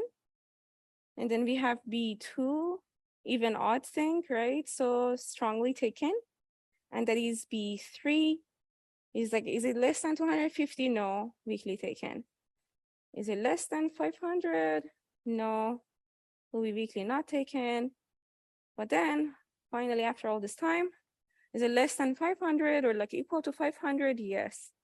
So it will be weekly taken. So we start this one with I equals to 501 with weekly taken, right? So B1, weekly taken. Oh, sorry. It will be strongly taken, right? And then B2, weekly taken because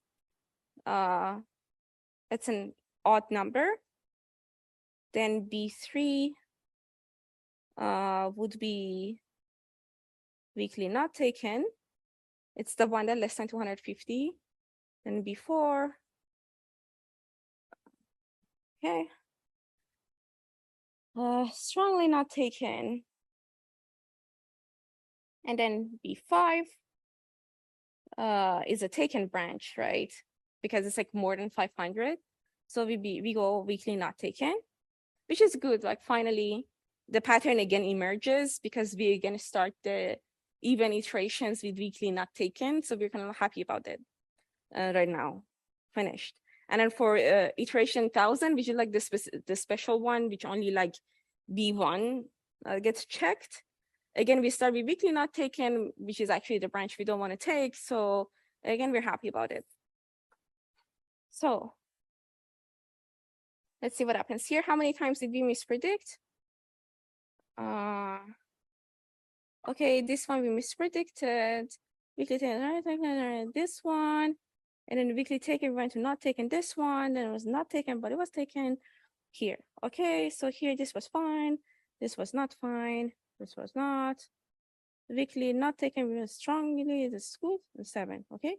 So here we have overall 250 of these duos happen, multiplied by 7, and that would give us 175, right? So let's add these guys.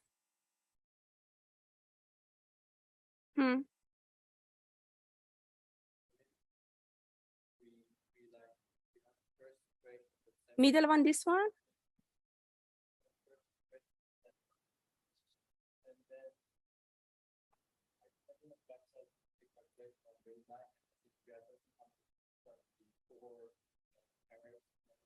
Yeah. Yeah.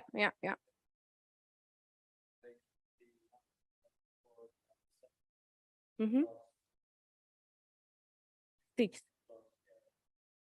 Right, so it will be the same, right? 124 multiplied by 7 plus 6 is equal to this, right? Yeah, that's fine. So anyways, you magically add these numbers, or like you can just also add them without adding them if you have the addition, like time problems, but anyways. So that will be our misprediction.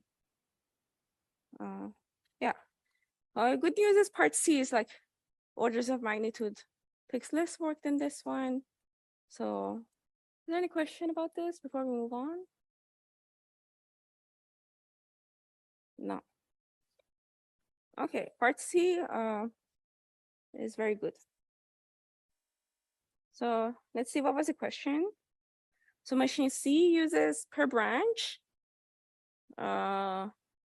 Predictor starts at weekly not taken. So if it's per branch, it's good, right? Our life is going to be like simpler. That's me.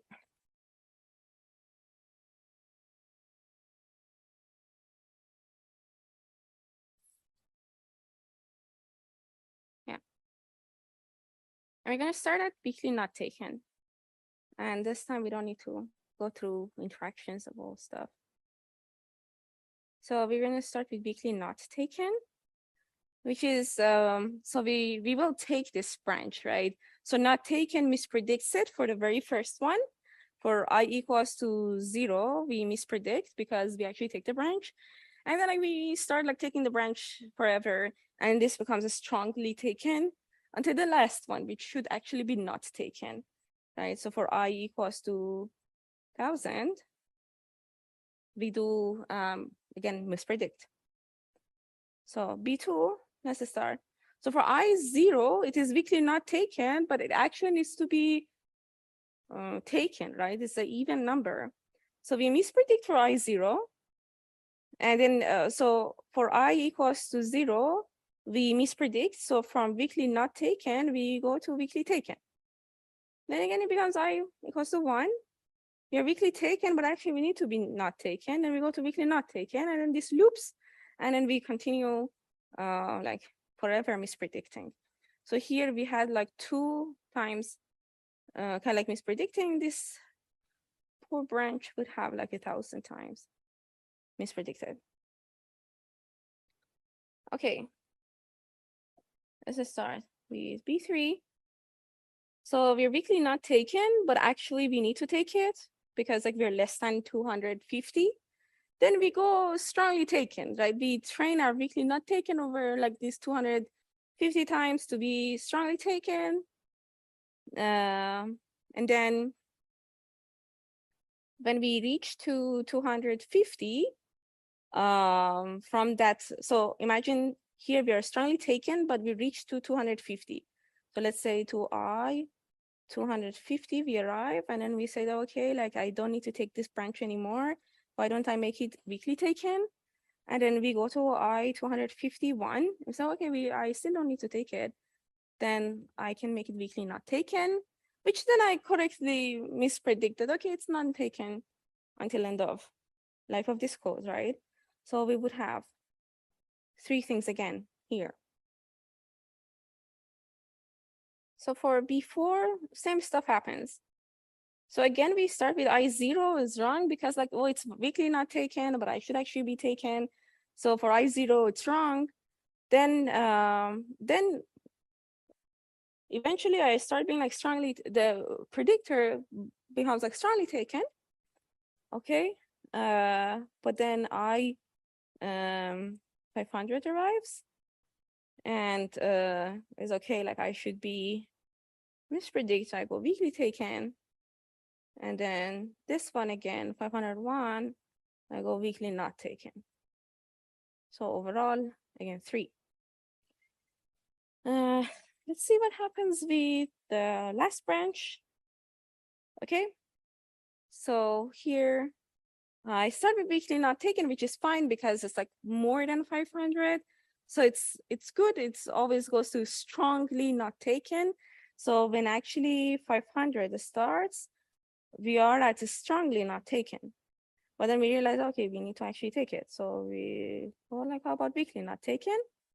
And then 501 would be weakly taken. So we are kind of like fine after that because we take the branch, right? So it's 2. So would be 1010 over that overall number that we had. So that will be our misprediction for the last case.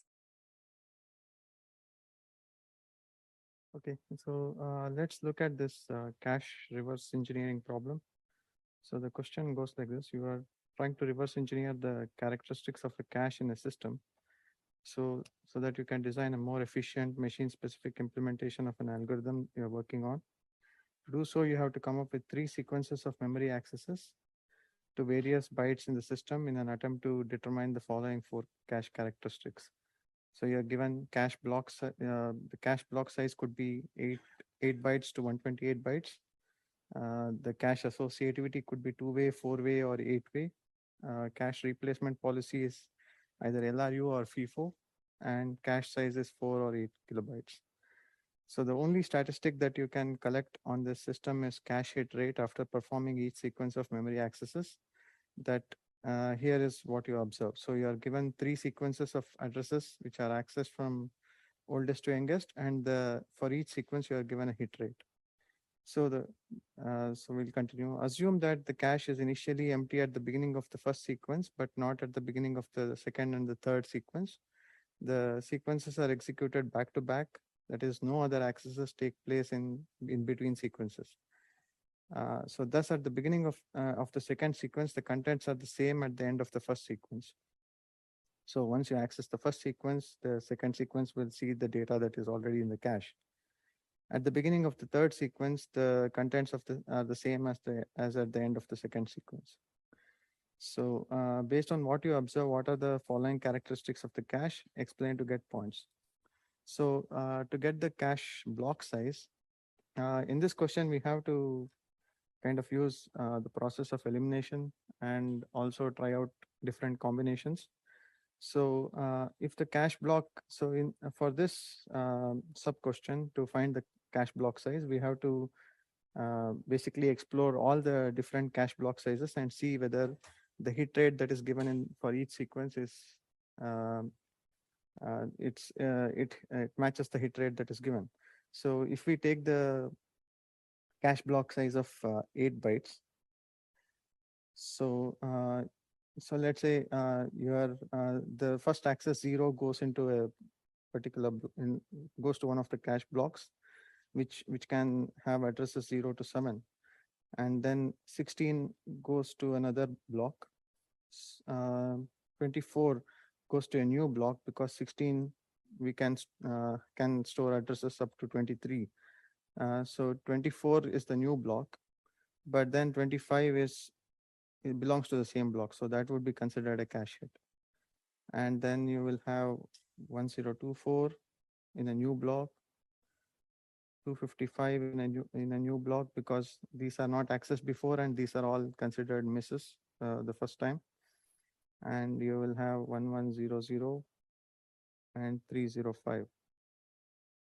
So if you look at the number of hits that you see in this sequence, because if the cache block size is 8 bytes, you will see only one hit, which is 25. So 1 by 8 is not the hit rate that is given in the problem. So let's look at 16 bytes. So here, the addresses that can be stored in a block will be 0 to 15, 16 to 31, and so on. So 0 goes to a new block. Then 16 will be the first, will be considered a miss and will be stored in a new block. But then you will have 24 going to the same block and 25 going to the same block. So these two will be considered hits because the block will already contain the block of addresses that are accessed. And you will have 1024 is a miss and will be stored in the cache. 255 will be a miss and will be added to a new block. 1100 will be a miss and will be added to a new block, and 305 will be a miss and will be added again to a new block. So here you can see that the hit rate is 2 out of 8 accesses, which matches the hit rate that is given in sequence 1. So we have kind of figured out the cache size, block size already. But if you want to try out more, I mean a higher cache block size, you can also try it out. So if you have 32 bytes, then you will have 0 will be the first address that is accessed and will be miss. Then 16 will also go to the same block because it can store 32 bytes. Then you will have 24 and 25 also in the same block. So these three will be considered hits. And then you will have 1024, 255, 1100. This will also go to a new block because can't be put in the same block as 1024, and then you will have 305. So you will have the cache hit rate of 3 out of 8. So as you keep increasing the block size, you will have the hit rate also increases. So if you try out 64 and 128, I'm sure you will have the same result of 3 by 8. So with this, we have kind of figured out that the cache block size is 16 bytes. So any questions so far? Okay. So yeah, let's move to the next question, which is to find the cache associativity. So far what we have, what we know is that the cache block size is 16 bytes. What we don't know is the cache associativity, and we don't know the replacement policy. We also don't know the total cache size.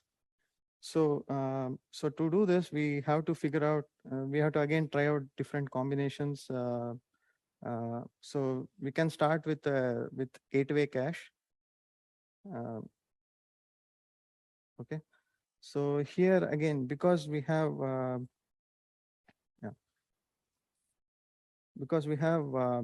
two possible cache sizes, which is 4K or 8 kilobytes. Let's start with the highest cache size, which is 8 kilobytes.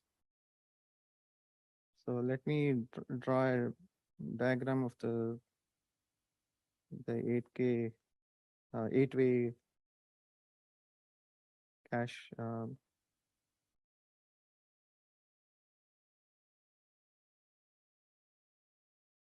So you will have, this is 8-way, and you will have a number of sets. So 0 to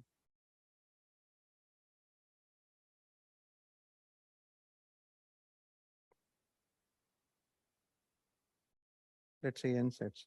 How many? What is the value of n? You can figure out easily by doing some math. So you can divide the total cache to get the number of blocks. You have to divide the number of blocks. You have to just divide the total cache size divided by the block size, which is 16 bytes. And to find the number of sets, you basically take this number of blocks and divide it by the associativity. So if it is 8, you will find the number of sets. Okay, so now we have to figure out what where each address in the sequence would actually go in which set it would go. But as a thumb rule, we can see that since it's 8-way and 8 kilobytes, if you do the math on the number of sets and how much the data can be stored, or the different addresses that can be stored in different sets, you will basically figure out that for set 0, you can actually store addresses like 0, 1024, 2048, then increments of 1024 till so any address which would be multiple of 1024 would be basically can go to 0, set 0. This we can also find out using the index bits in the address. So basically we'll see where each of these addresses go. So when the sequence 1 starts, so we'll also measure the cache hit rate for the cache hits for sequence 1. So we'll store 0 here, and then 16 would come somewhere next in the set 1. So 24 and 25 will be cache hits, as we saw earlier. Then you have 1024, which can be placed in set 0, and so which is considered a miss. And then you have 255, which can be placed somewhere in one of the sets, but it doesn't really matter now. And then you will also have 1100, which could be placed in one of the ways in basically in here or somewhere here also, depending on the availability of the cache block. So let's assume that it's placed here. So then we also have 305. Okay, so we have a cache hit rate of 2, but let's see the second sequence. So this is sequence 1. Now sequence 2, we have 31, which is the block is already available. So 16 is already there. So that will be a cache hit.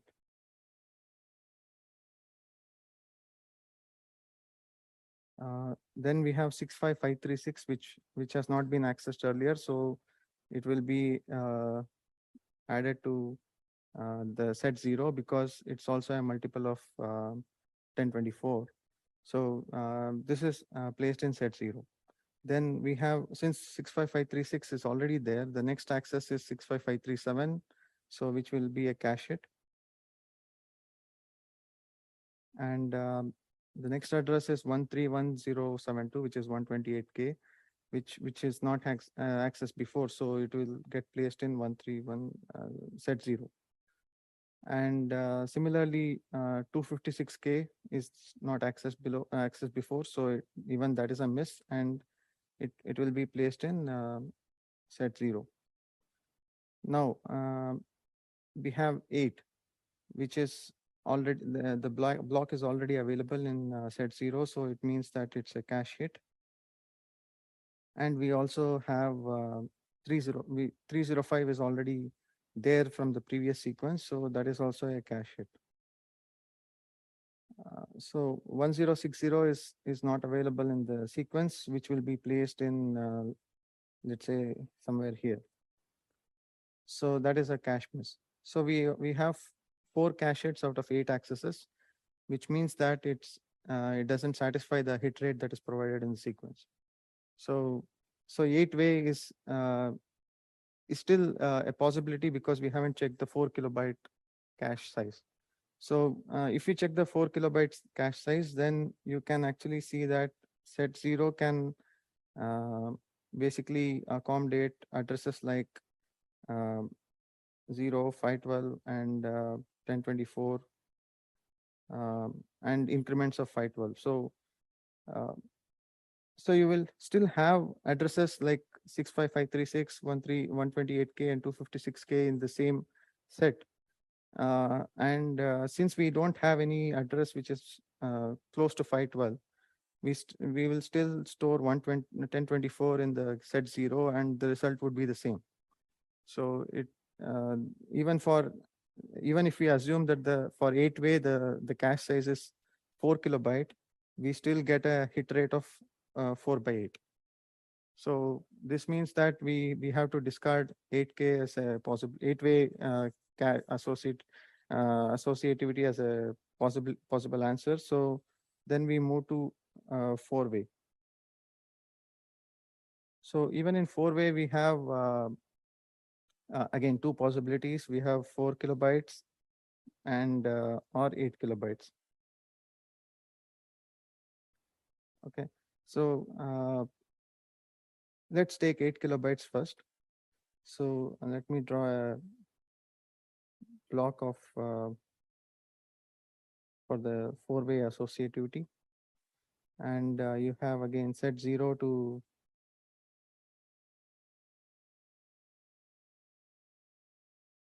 n number of sets. Okay, so here the set 0 can hold addresses like 0, 10, 2048, 4096, and so on.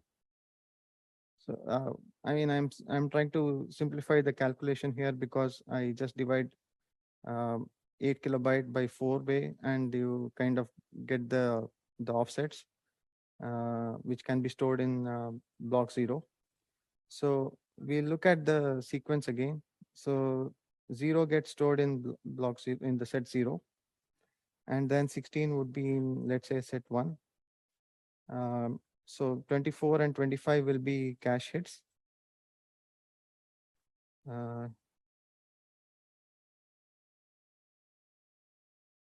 And you also get 1024, which would be stored somewhere in one of the sets here.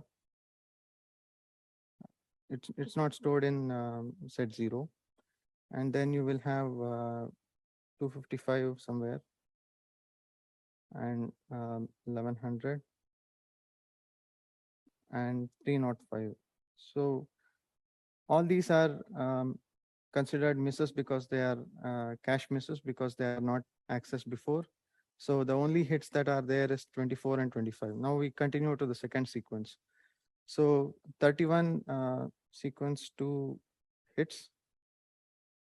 So 31 is basically already there because 16 is the block containing 16 is already present in the cache, and that will be considered a cache hit. So 31. Now we go to 65536, which is not there in the cache, and it will be placed in set 0. Then we have 65537, which will be a cache hit because 65536 was just accessed. And then you have 131072, which is not accessed before, so you will place it in set 0. And you also have 262144, which is 256K, which is not accessed before. And now you have 8 as the address access, so which is already available in set 0. So 8 is a cache hit, and 305 is already stored in the cache from the previous sequence. So you have 305, and you already see that there are 4 cache hits which violates the problem statement. So so instead of going further, we also look at we'll look at 4-way and 4 kilobyte. So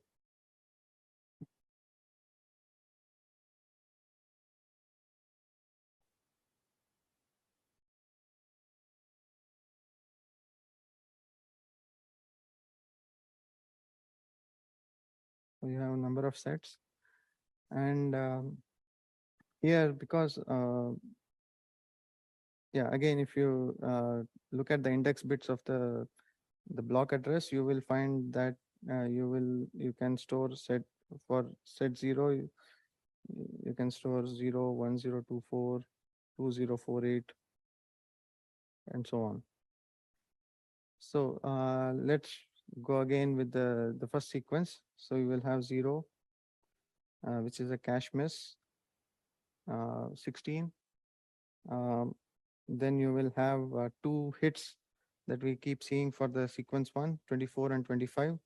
Then you have 1024, which is stored in set 0, unlike the 8 kilobyte cache, where because of the larger size you could fit it in one of the other sets. Then you also have somewhere you can store 255. Not sure if you can see the sequence.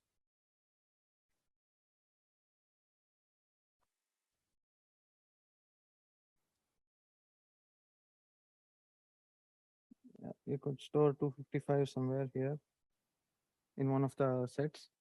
And then you also have 1100, which is not accessed before, but you could place it in one of the sets, either if the slot is empty in this column or in the second column. So let's Let's just place it in the second column.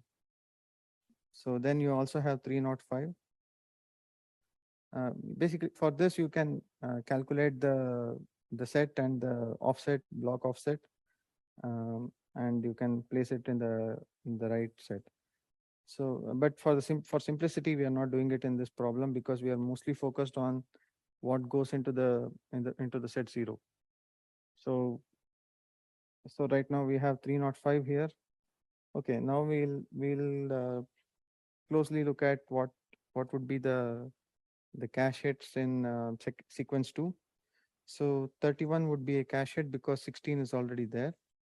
Then you would place 65536, which is a miss, and it will go to the set 0. 65537 is access next, and that would be placed in this. That would be a cache hit because it is already available in the cache, the block 65537. And then you have 131072, which can also be placed in the set 0. Now the next thing is next address that comes.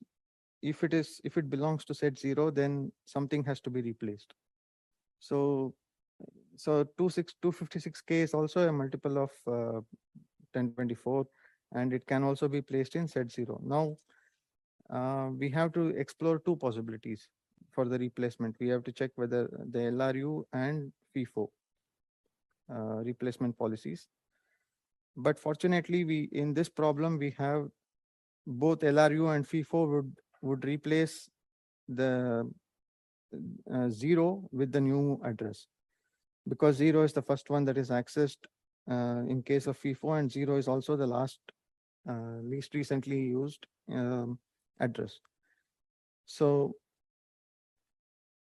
yeah, so 262144 would be placed in set 0 instead of 0. And then yeah, so 8 is a cache miss because we just replaced the address 0. So 8 would be replaced in instead of 1024. It's the same. I mean, the replacement block would be the same even for both LRU and FIFO. Then 305 would be a cache hit because it's there from the previous sequence and it's not replaced yet. And 1060 is a cache miss and will be placed somewhere, let's say here. So with 4 by 4 kilobyte, you still get a cache hit ratio, cache hit rate of 3/8. But we have to continue looking at the sequence 3 to verify if this holds on. So now let's look at 262145. So for sequence 3, we already have 262144 in the set 0. So this would be a cache hit. And 65536 is also there in the set 0, which is a cache hit. And 4 is the next address accessed, and it was recently replaced in set 0 by 8. So the entire block would be there, and 4 can also be a cache hit.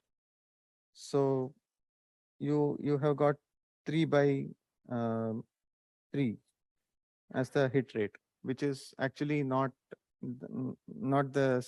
what is mentioned in the problem statement. So you have at this point you can also discard 4-way associativity, and by process of elimination you can straight away answer that it's a 2-way cache. But if you have time, you can also verify with 2-way associativity also. But yeah, so since we have eliminated the other answers, we will continue with the next question. Do you have any questions so far?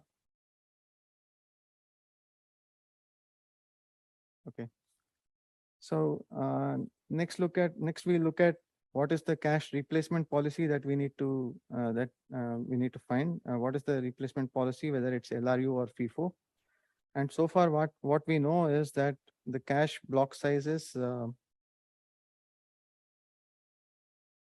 16 bytes, and it is two-way set associative cache. So yeah, so with LRU and or FIFO, we still have two more variables to find LRU or FIFO. We should still consider 4 kilobyte total cache size or 8 kilobyte. And also we should check for LRU and FIFO. Okay, so let's look at a 4 kilobyte cache with a two-way associativity. So let me just draw this diagram. So this is set 0, and you will have n sets in the cache.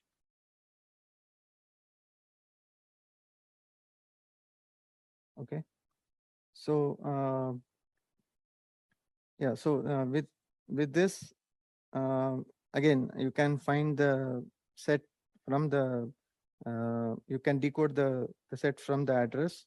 But if I quickly do it, the set 0 can hold addresses like 0, since it's 4 kilobyte and divided by two-way, it can hold 2048, 4096, and so on. And most of these addresses like 64K, 128K, and 256K fall into set 0. So so let's start accessing the addresses and then placing it in the cache blocks. So you have 0 here, and you would place 16 in the next block because our block size is 16 bytes, and you will get 24 and 25 as cache hits from sequence 1. Then you would have 1024. When 1024 comes, it's still a miss because it's accessed for the first time, and you would place it somewhere in one of the sets and not in set 0. And next comes 255. So you would place it somewhere between that in one of the sets. Then you will have 1100, and 305 should be placed between after 255 in one of the sets. Sorry for the crude way of drawing, but then I hope you understand the idea behind this. So once this is done, you still have a slot left in the, or only one way is utilized in the cache in set 0. So next you see that 31. So at this point we have completely gone over the sequence 1. Now we'll go to sequence 2. So 31 is the next address. So if we keep track of sequence 2 hits, so 31 would be a hit because 16 is already present in the cache. Then you have 65536. Because there is a empty, one of the ways is still empty, we place 65536 in the in set 0. And 65537 would be a cache hit because we just placed 65536. And now we get 128K as the next address. Now we need to decide which replacement policy to take. So if we go with LRU, let's go with LRU for now. So if we for this address, if we go with LRU, the least recently used was 0 in set 0. So this would be evicted and replaced with 131072. Okay, so that was a cache miss anyway. So then we get the address 262144, which is also a miss because it was not accessed earlier, and it has to be replaced. It has to replace one of these two blocks in the set 0. Now, which one would it replace? Because we just replaced 0 with the previous address. This is the least recently used. 65536 is the least recently used. So we'll replace that with 262.144. Okay. So next comes 8. So 8 is also not present in the cache at this point. So we take 8 and place it in, again, it belongs to set 0. But where should we place it? Because because we have 2 recent accesses and we should find the least recently used out of that. So we replace 131072 with 8. And once 8 is completed, we will move on to 305. 305 is already there from the previous sequence and it has not been evicted here. And we also have 1060, which is a new access, and it can be placed somewhere here. Okay.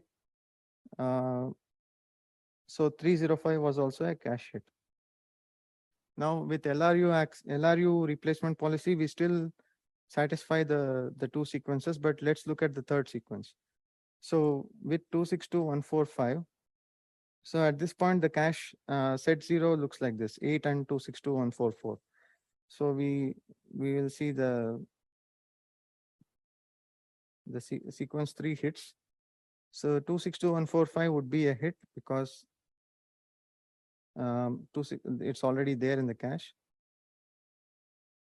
Now 65536 comes. So 65536 has to replace one of these 2. And we need to look at which one was accessed least recently used.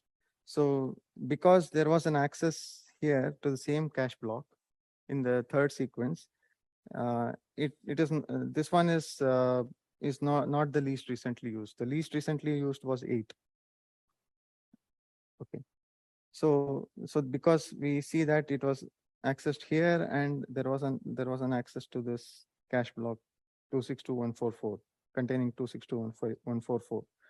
So we replace 8 with 65536. Okay. So 65536 again is a miss and it has replaced the previous cache entry. And now we have 4. So 4 is again a miss because with set 0 you don't have 6. It contains 64K and 256K at this point, and you don't have 0. So even that is a miss, and that will probably replace this entry because that was the least recently used at this point. So you only have 1 out of 3 as the cache hit rate with in the third sequence, which is a violation of what the problem says. So again, you can actually kind of eliminate LRU at this point. And if you have time, you can also go and check for the other possibility or other combination of 2-way 8 kilobytes, and it still gives an answer of FIFO. So we only checked for one of the combinations here. So LRU with 2-way and 4 kilobytes actually did not satisfy. So so the replacement policy should satisfy all the different combinations that are there. So so we basically eliminate LRU and then the answer would be FIFO. Any questions so far? Okay. So now the last question is to identify the cache size, 4 or 8 kilobytes. You can access 2 addresses right after the sequence 3. That is, the contents are the same as at the end of the third sequence, and measure the cache hit rate. Which 2 addresses would you choose, and explain your answer? There could be multiple correct answers. So to find this, for this sub question, so what do we know so far? So we know that the associativity is 2-way, and the cache block size is 16 bytes, and the replacement policy is FIFO. Okay, so now to find out if the total cache size is 4 kilobytes or 8 kilobytes, we need to let me also draw the most recent state of the cache if it is two-way set associative. So okay, yeah, for that we need to actually do the FIFO also. Maybe let me do it quickly. So this is set 0 and you have multiple sets. So you have 0 stored here, then 16 somewhere, and I'll focus more on set 0 at this point. So if it is 8 kilobytes and two-way associative, then you will have addresses like 04096, 8192, addresses like that going into the set 0. Now 1024 actually goes somewhere in one of the sets. I'll ignore the 255, 110, and 305. Okay, so in the second sequence, we will have 31, which is a cache hit. Then we will have 65536 and 65537. So let me write down the sequence 2 hits. So you have 31, 65537, and 128K would be the next address, and that has to replace in using FIFO replacement policy. So it still goes and replaces 0 because that was the first address that came. So it is 131,072. And then you have 262,144, which is also a new address, and that has to replace this 64K address because that was the least recently, that was the first address that came. So 262,144. And then you also have 8 in the sequence. So 8 has to be accommodated in set 0 again, and 8 will replace the first one which came between these two addresses. So it will replace this. And then you have 305 and 1060. So the cache hits at this point are again 3 by 8. And then the next, let's go to sequence 3 quickly. So you have 262,145, which is a hit. Then this is a new address and has to be replaced in the set 0. So if this has to replace one of these two addresses, and if it is FIFO replacement policy, then it has to replace the first one that came and not necessarily the most recently accessed. So it will replace 262,144 because 8 came after 262,144. So that will replace 65536. So so in sequence 3, you already have one cache hit, and then this is a cache miss, and 4 is a cache hit because 8 is already available in the cache. So that also kind of matches the hit rate that is given in the problem.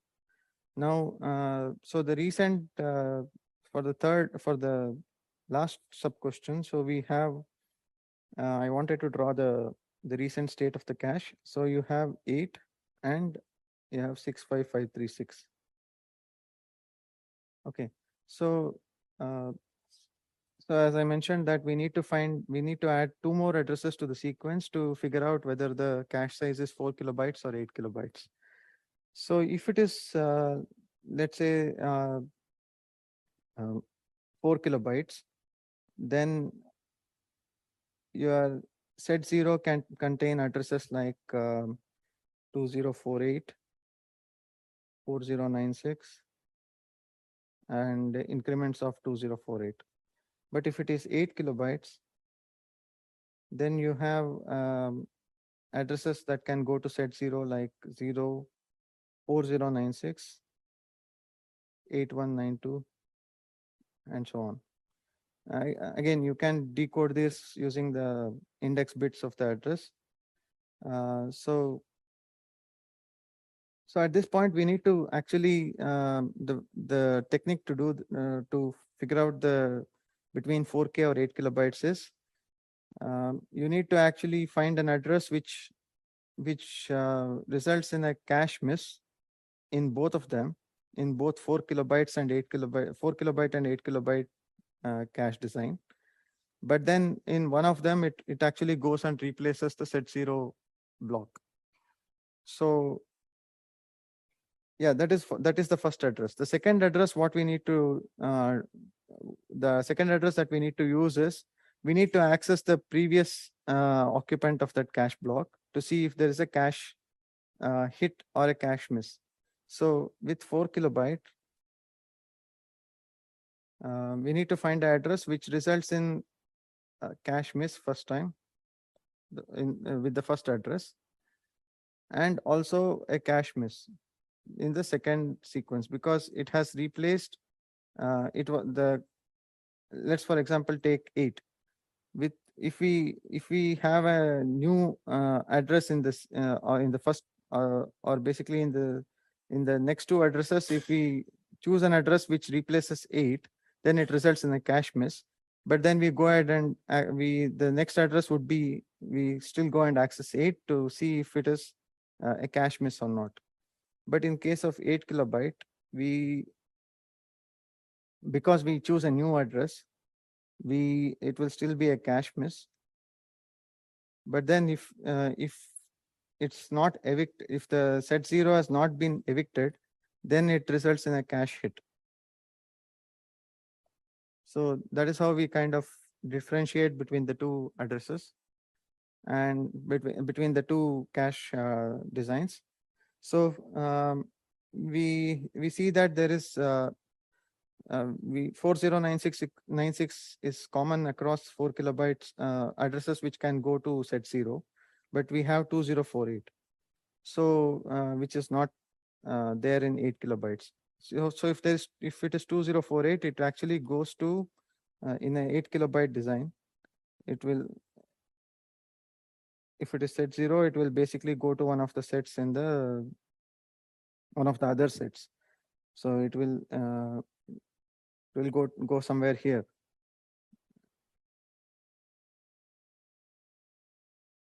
But in case of 4 kilobyte sequence or in the system, it actually it has to replace one of these two addresses.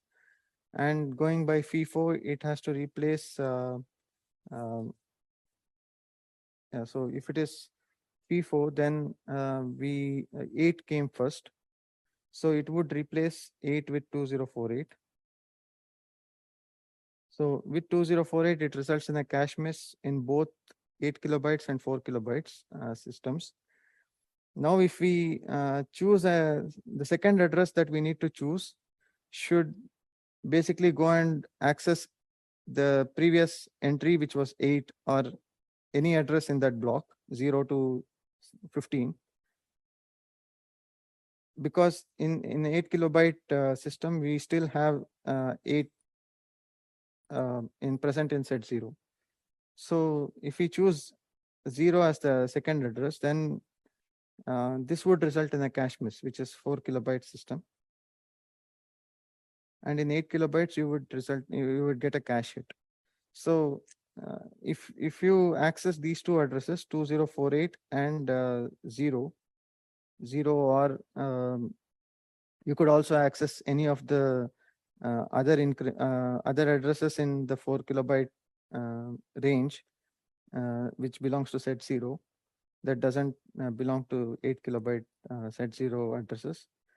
And you could access one of those addresses instead of 2048, and you could still use any of the addresses between 0 to 15 to figure out if there is a cache miss or a cache hit. So with this kind of behavior, you can figure out if it's a 4 kilobyte or a 8 kilobyte system. Okay, so we will still have 2 more exercises. Rahul and Gagan will come to solve. So as a quick correction, I checked those equation that I wrote. There is still one simple bug. So here should be j minus 4. So all of them should be j minus 4.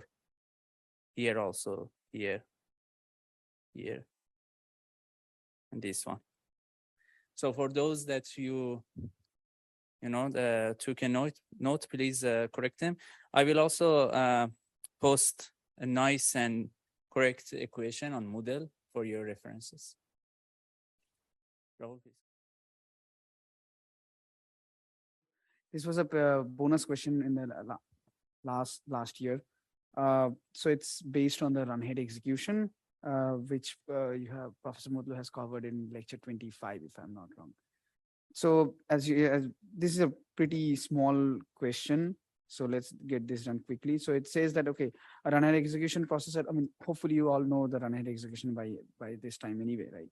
So it just mentions that, okay, we have created another processor which has a run-ahead execution, but it's an unintended bug that every other instruction is run-ahead in the run-ahead mode is dropped by the processor after the fetch stage. So basically once we enter the run-ahead stage, you execute it incorrectly. So, and then the question, the following 3 questions ask for this buggy processors, what is supposed to happen with this processor. Okay, so as it says that all other behavior of the run-ahead mode is exactly as we described in the lecture 25A, if I remember correctly. So yeah, and then we need to explain which of these following questions are correct.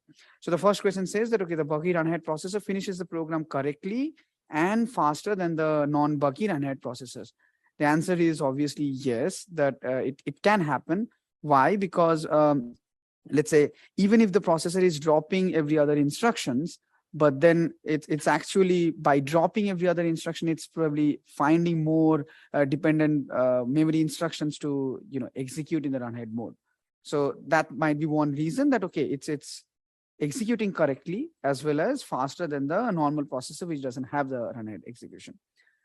Okay, so the second question is that the buggy run-ahead processor finishes the program correctly, but the slower than the non-buggy run-ahead processor. So is this also possible?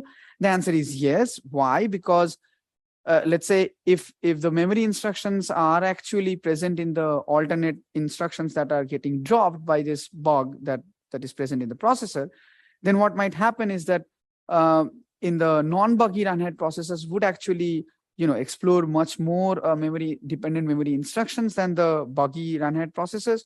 And as a result, what would happen is that the non-buggy run-ahead processors would run faster because they have explored much more dependent memory instructions in the run-ahead mode. So yeah, this is also possible. The third point is that the buggy run-ahead processor executes the program incorrectly.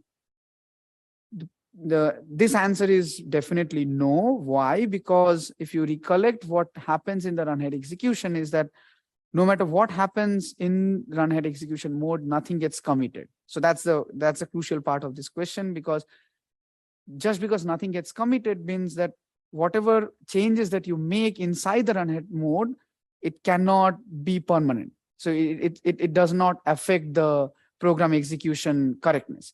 So basically the entire, let's say, mindset of creating this problem is that no matter what happens, it can actually run, like even if you have some hardware bug in the processor implementation in the run-ahead mode, it can actually create the buggy processor to run faster or the slower than the non-buggy processor. But no matter what happens, it cannot actually run incorrect execution. So yeah, so that's the mindset of this problem, and that's the question in a nutshell. So this one is the final question. It's on systolic arrays, and we are doing convolution. So it's quite an easy question. So I expect you guys will get like full points in this one. So first we have like a systolic array, which is like 4 by 4, which is arranged in like a spatial manner, which is 2D. And you know how systolic array does it, just propagates like if you have an input, which you provide from the top, and it propagates into O1. And same from the left side, we have another input, it propagates to the output. And inside there's a register which does a MAC operation. So MAC is nothing but a multiply accumulate. So whatever value which is there already, it will add and the multiplication of inputs. And that's how this process, and then it will just propagate the inputs to further processing elements. And what we are doing is we are doing convolution. So over here, we have like 4 different convolution, which we have to perform on the same processing element array. We already give an example of one of the convolutions, which is for the first one. Let's try another one. If we want to do a convolution of input this input with this, you can call it weights, b vector. So in that case, what we do is it's just like dot product of all the values. So in case we need to get this x0, to get the x0 value, we do a dot product of, so it's just a filter. So you get this b0 kernel, which moves on top of the input first. So we'll do a multiplication here. So it will be I00 multiplied by b00 plus I01 multiplied by b01. And then we go to the next row.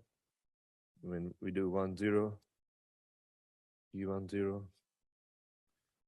plus I11 b1. So this will give us the output of x00, and similarly we will do for all of these. And the same fashion we do like different vectors as well, C and D. So if we want to map this sort of operation on a processing element, it's easy if I draw it here and show how these values propagate. So for example, we have these. Let's do just the first row and first column. They all are connected. So for example, now we need to do the first convolution for I vector with the A vector. And you can map like you can provide input from the top, or you can provide the weight vector, which is the A vector, whichever way you prefer. So for example, if we give I vector from the top, so we will give I00 here, and from this side we give 00. So yeah, so if you think about this H0, which is V0. So on the first cycle, on H0 we are giving A00, and on the V0 we give I00. So in this PE0, we perform the multiplication of A00 and I00, which is this part, and then it will propagate both the values. I00 will go down, A00 will go further on the right, and if you see in this calculation, A00 is being reused for doing the multiplication for different weights, for W01, W10, W11. So we can go either way. We can first calculate in the row or in the column, and you will see how it propagates. So in the first cycle, we finished this one, and in the next cycle, this A00 is propagated to the PE01. So now if we want to perform this next calculation, we need I01, and A00 is already propagated. So what we do is on V1, we provide I01. So on cycle number 1, on V1, we provide I01. So now we are able to do this calculation. And now if we look at the third one, we again reuse A00. So we already propagated A00 here in PE02. And to perform this calculation, we need I10. So what we do is on V2, we do I02. So in the next cycle, on V2, we give I02. And similarly for PE03, we can again reuse A00. And here we need A11. Okay, so next cycle we got. Is it clear? Or okay, cool.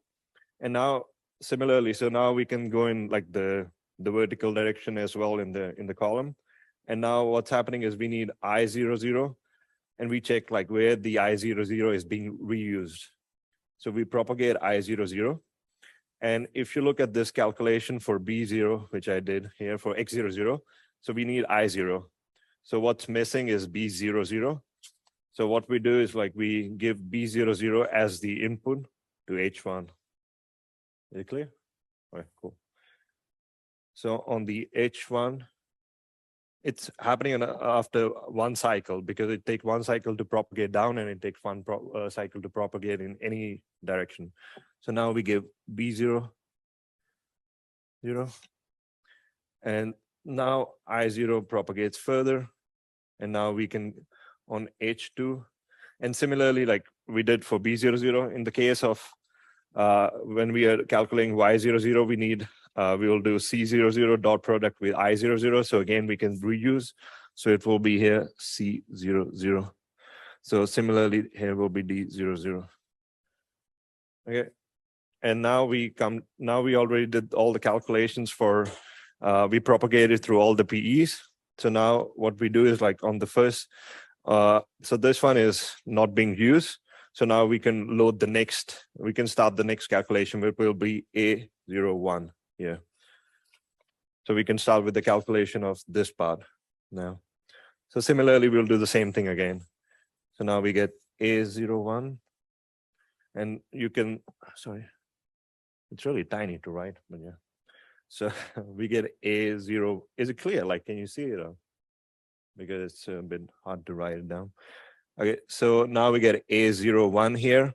And now we do it the same manner. Like we can propagate in this, either in this direction, in the same row, or we can go down in the column. So if we do it in a similar fashion, so now to calculate this middle part, we need I01. So on V0, we get I01 here now. I01, this will be I02. This is I11, I12. So now we complete this in the same row. Now we do the similarly in the column. We go down. So for the column, it would be, now we reuse with I01 in the column. So we check like where I01 is needed. Again, it would be in this calculation. So the next element, so we will get B01 here.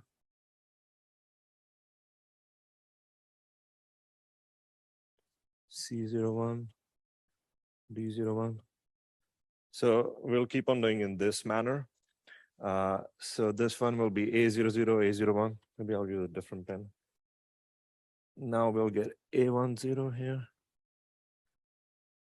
So if we start with this calculation, now we can start over here. So A01 will be used for I10, I11,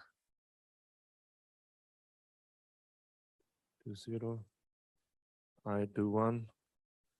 And similarly, it will be used, now we will reuse I10, which will be used for B10, C10, and D10.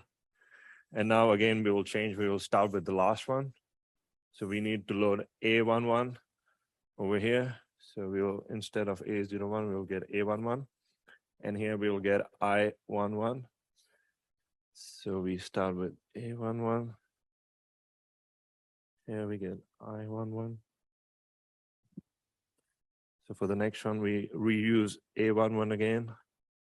12, I21. Here we get I22. And now we go for the, in the same column. So we reuse I11.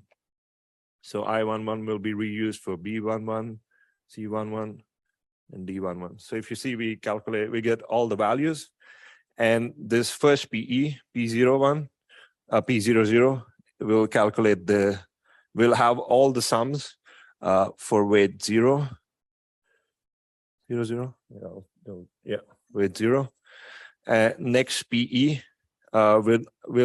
it's propagating the results and also calculating 0, 1, all the values for 0, 1. W10 will be P0, 1, 1. And then if we go for PE010, it will have results for over here, yeah. Yeah, so this one will calculate X00 in the next cycle. So everything is pipeline.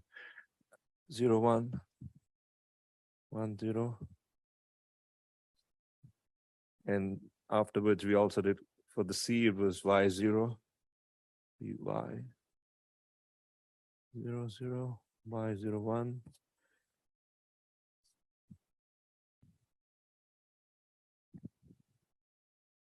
And the next will be calculating, which is P30, which is this one. This one will have all the values for Z0, 0, 0, 1.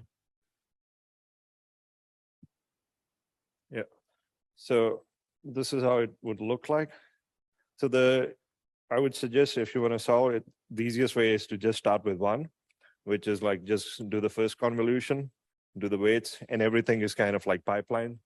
So you would do the same for everything else and go in both the directions. First go in the whichever you prefer, like row or column or whichever. Finish that and then start with the next one, and it keeps on propagating. So this is how it would look like.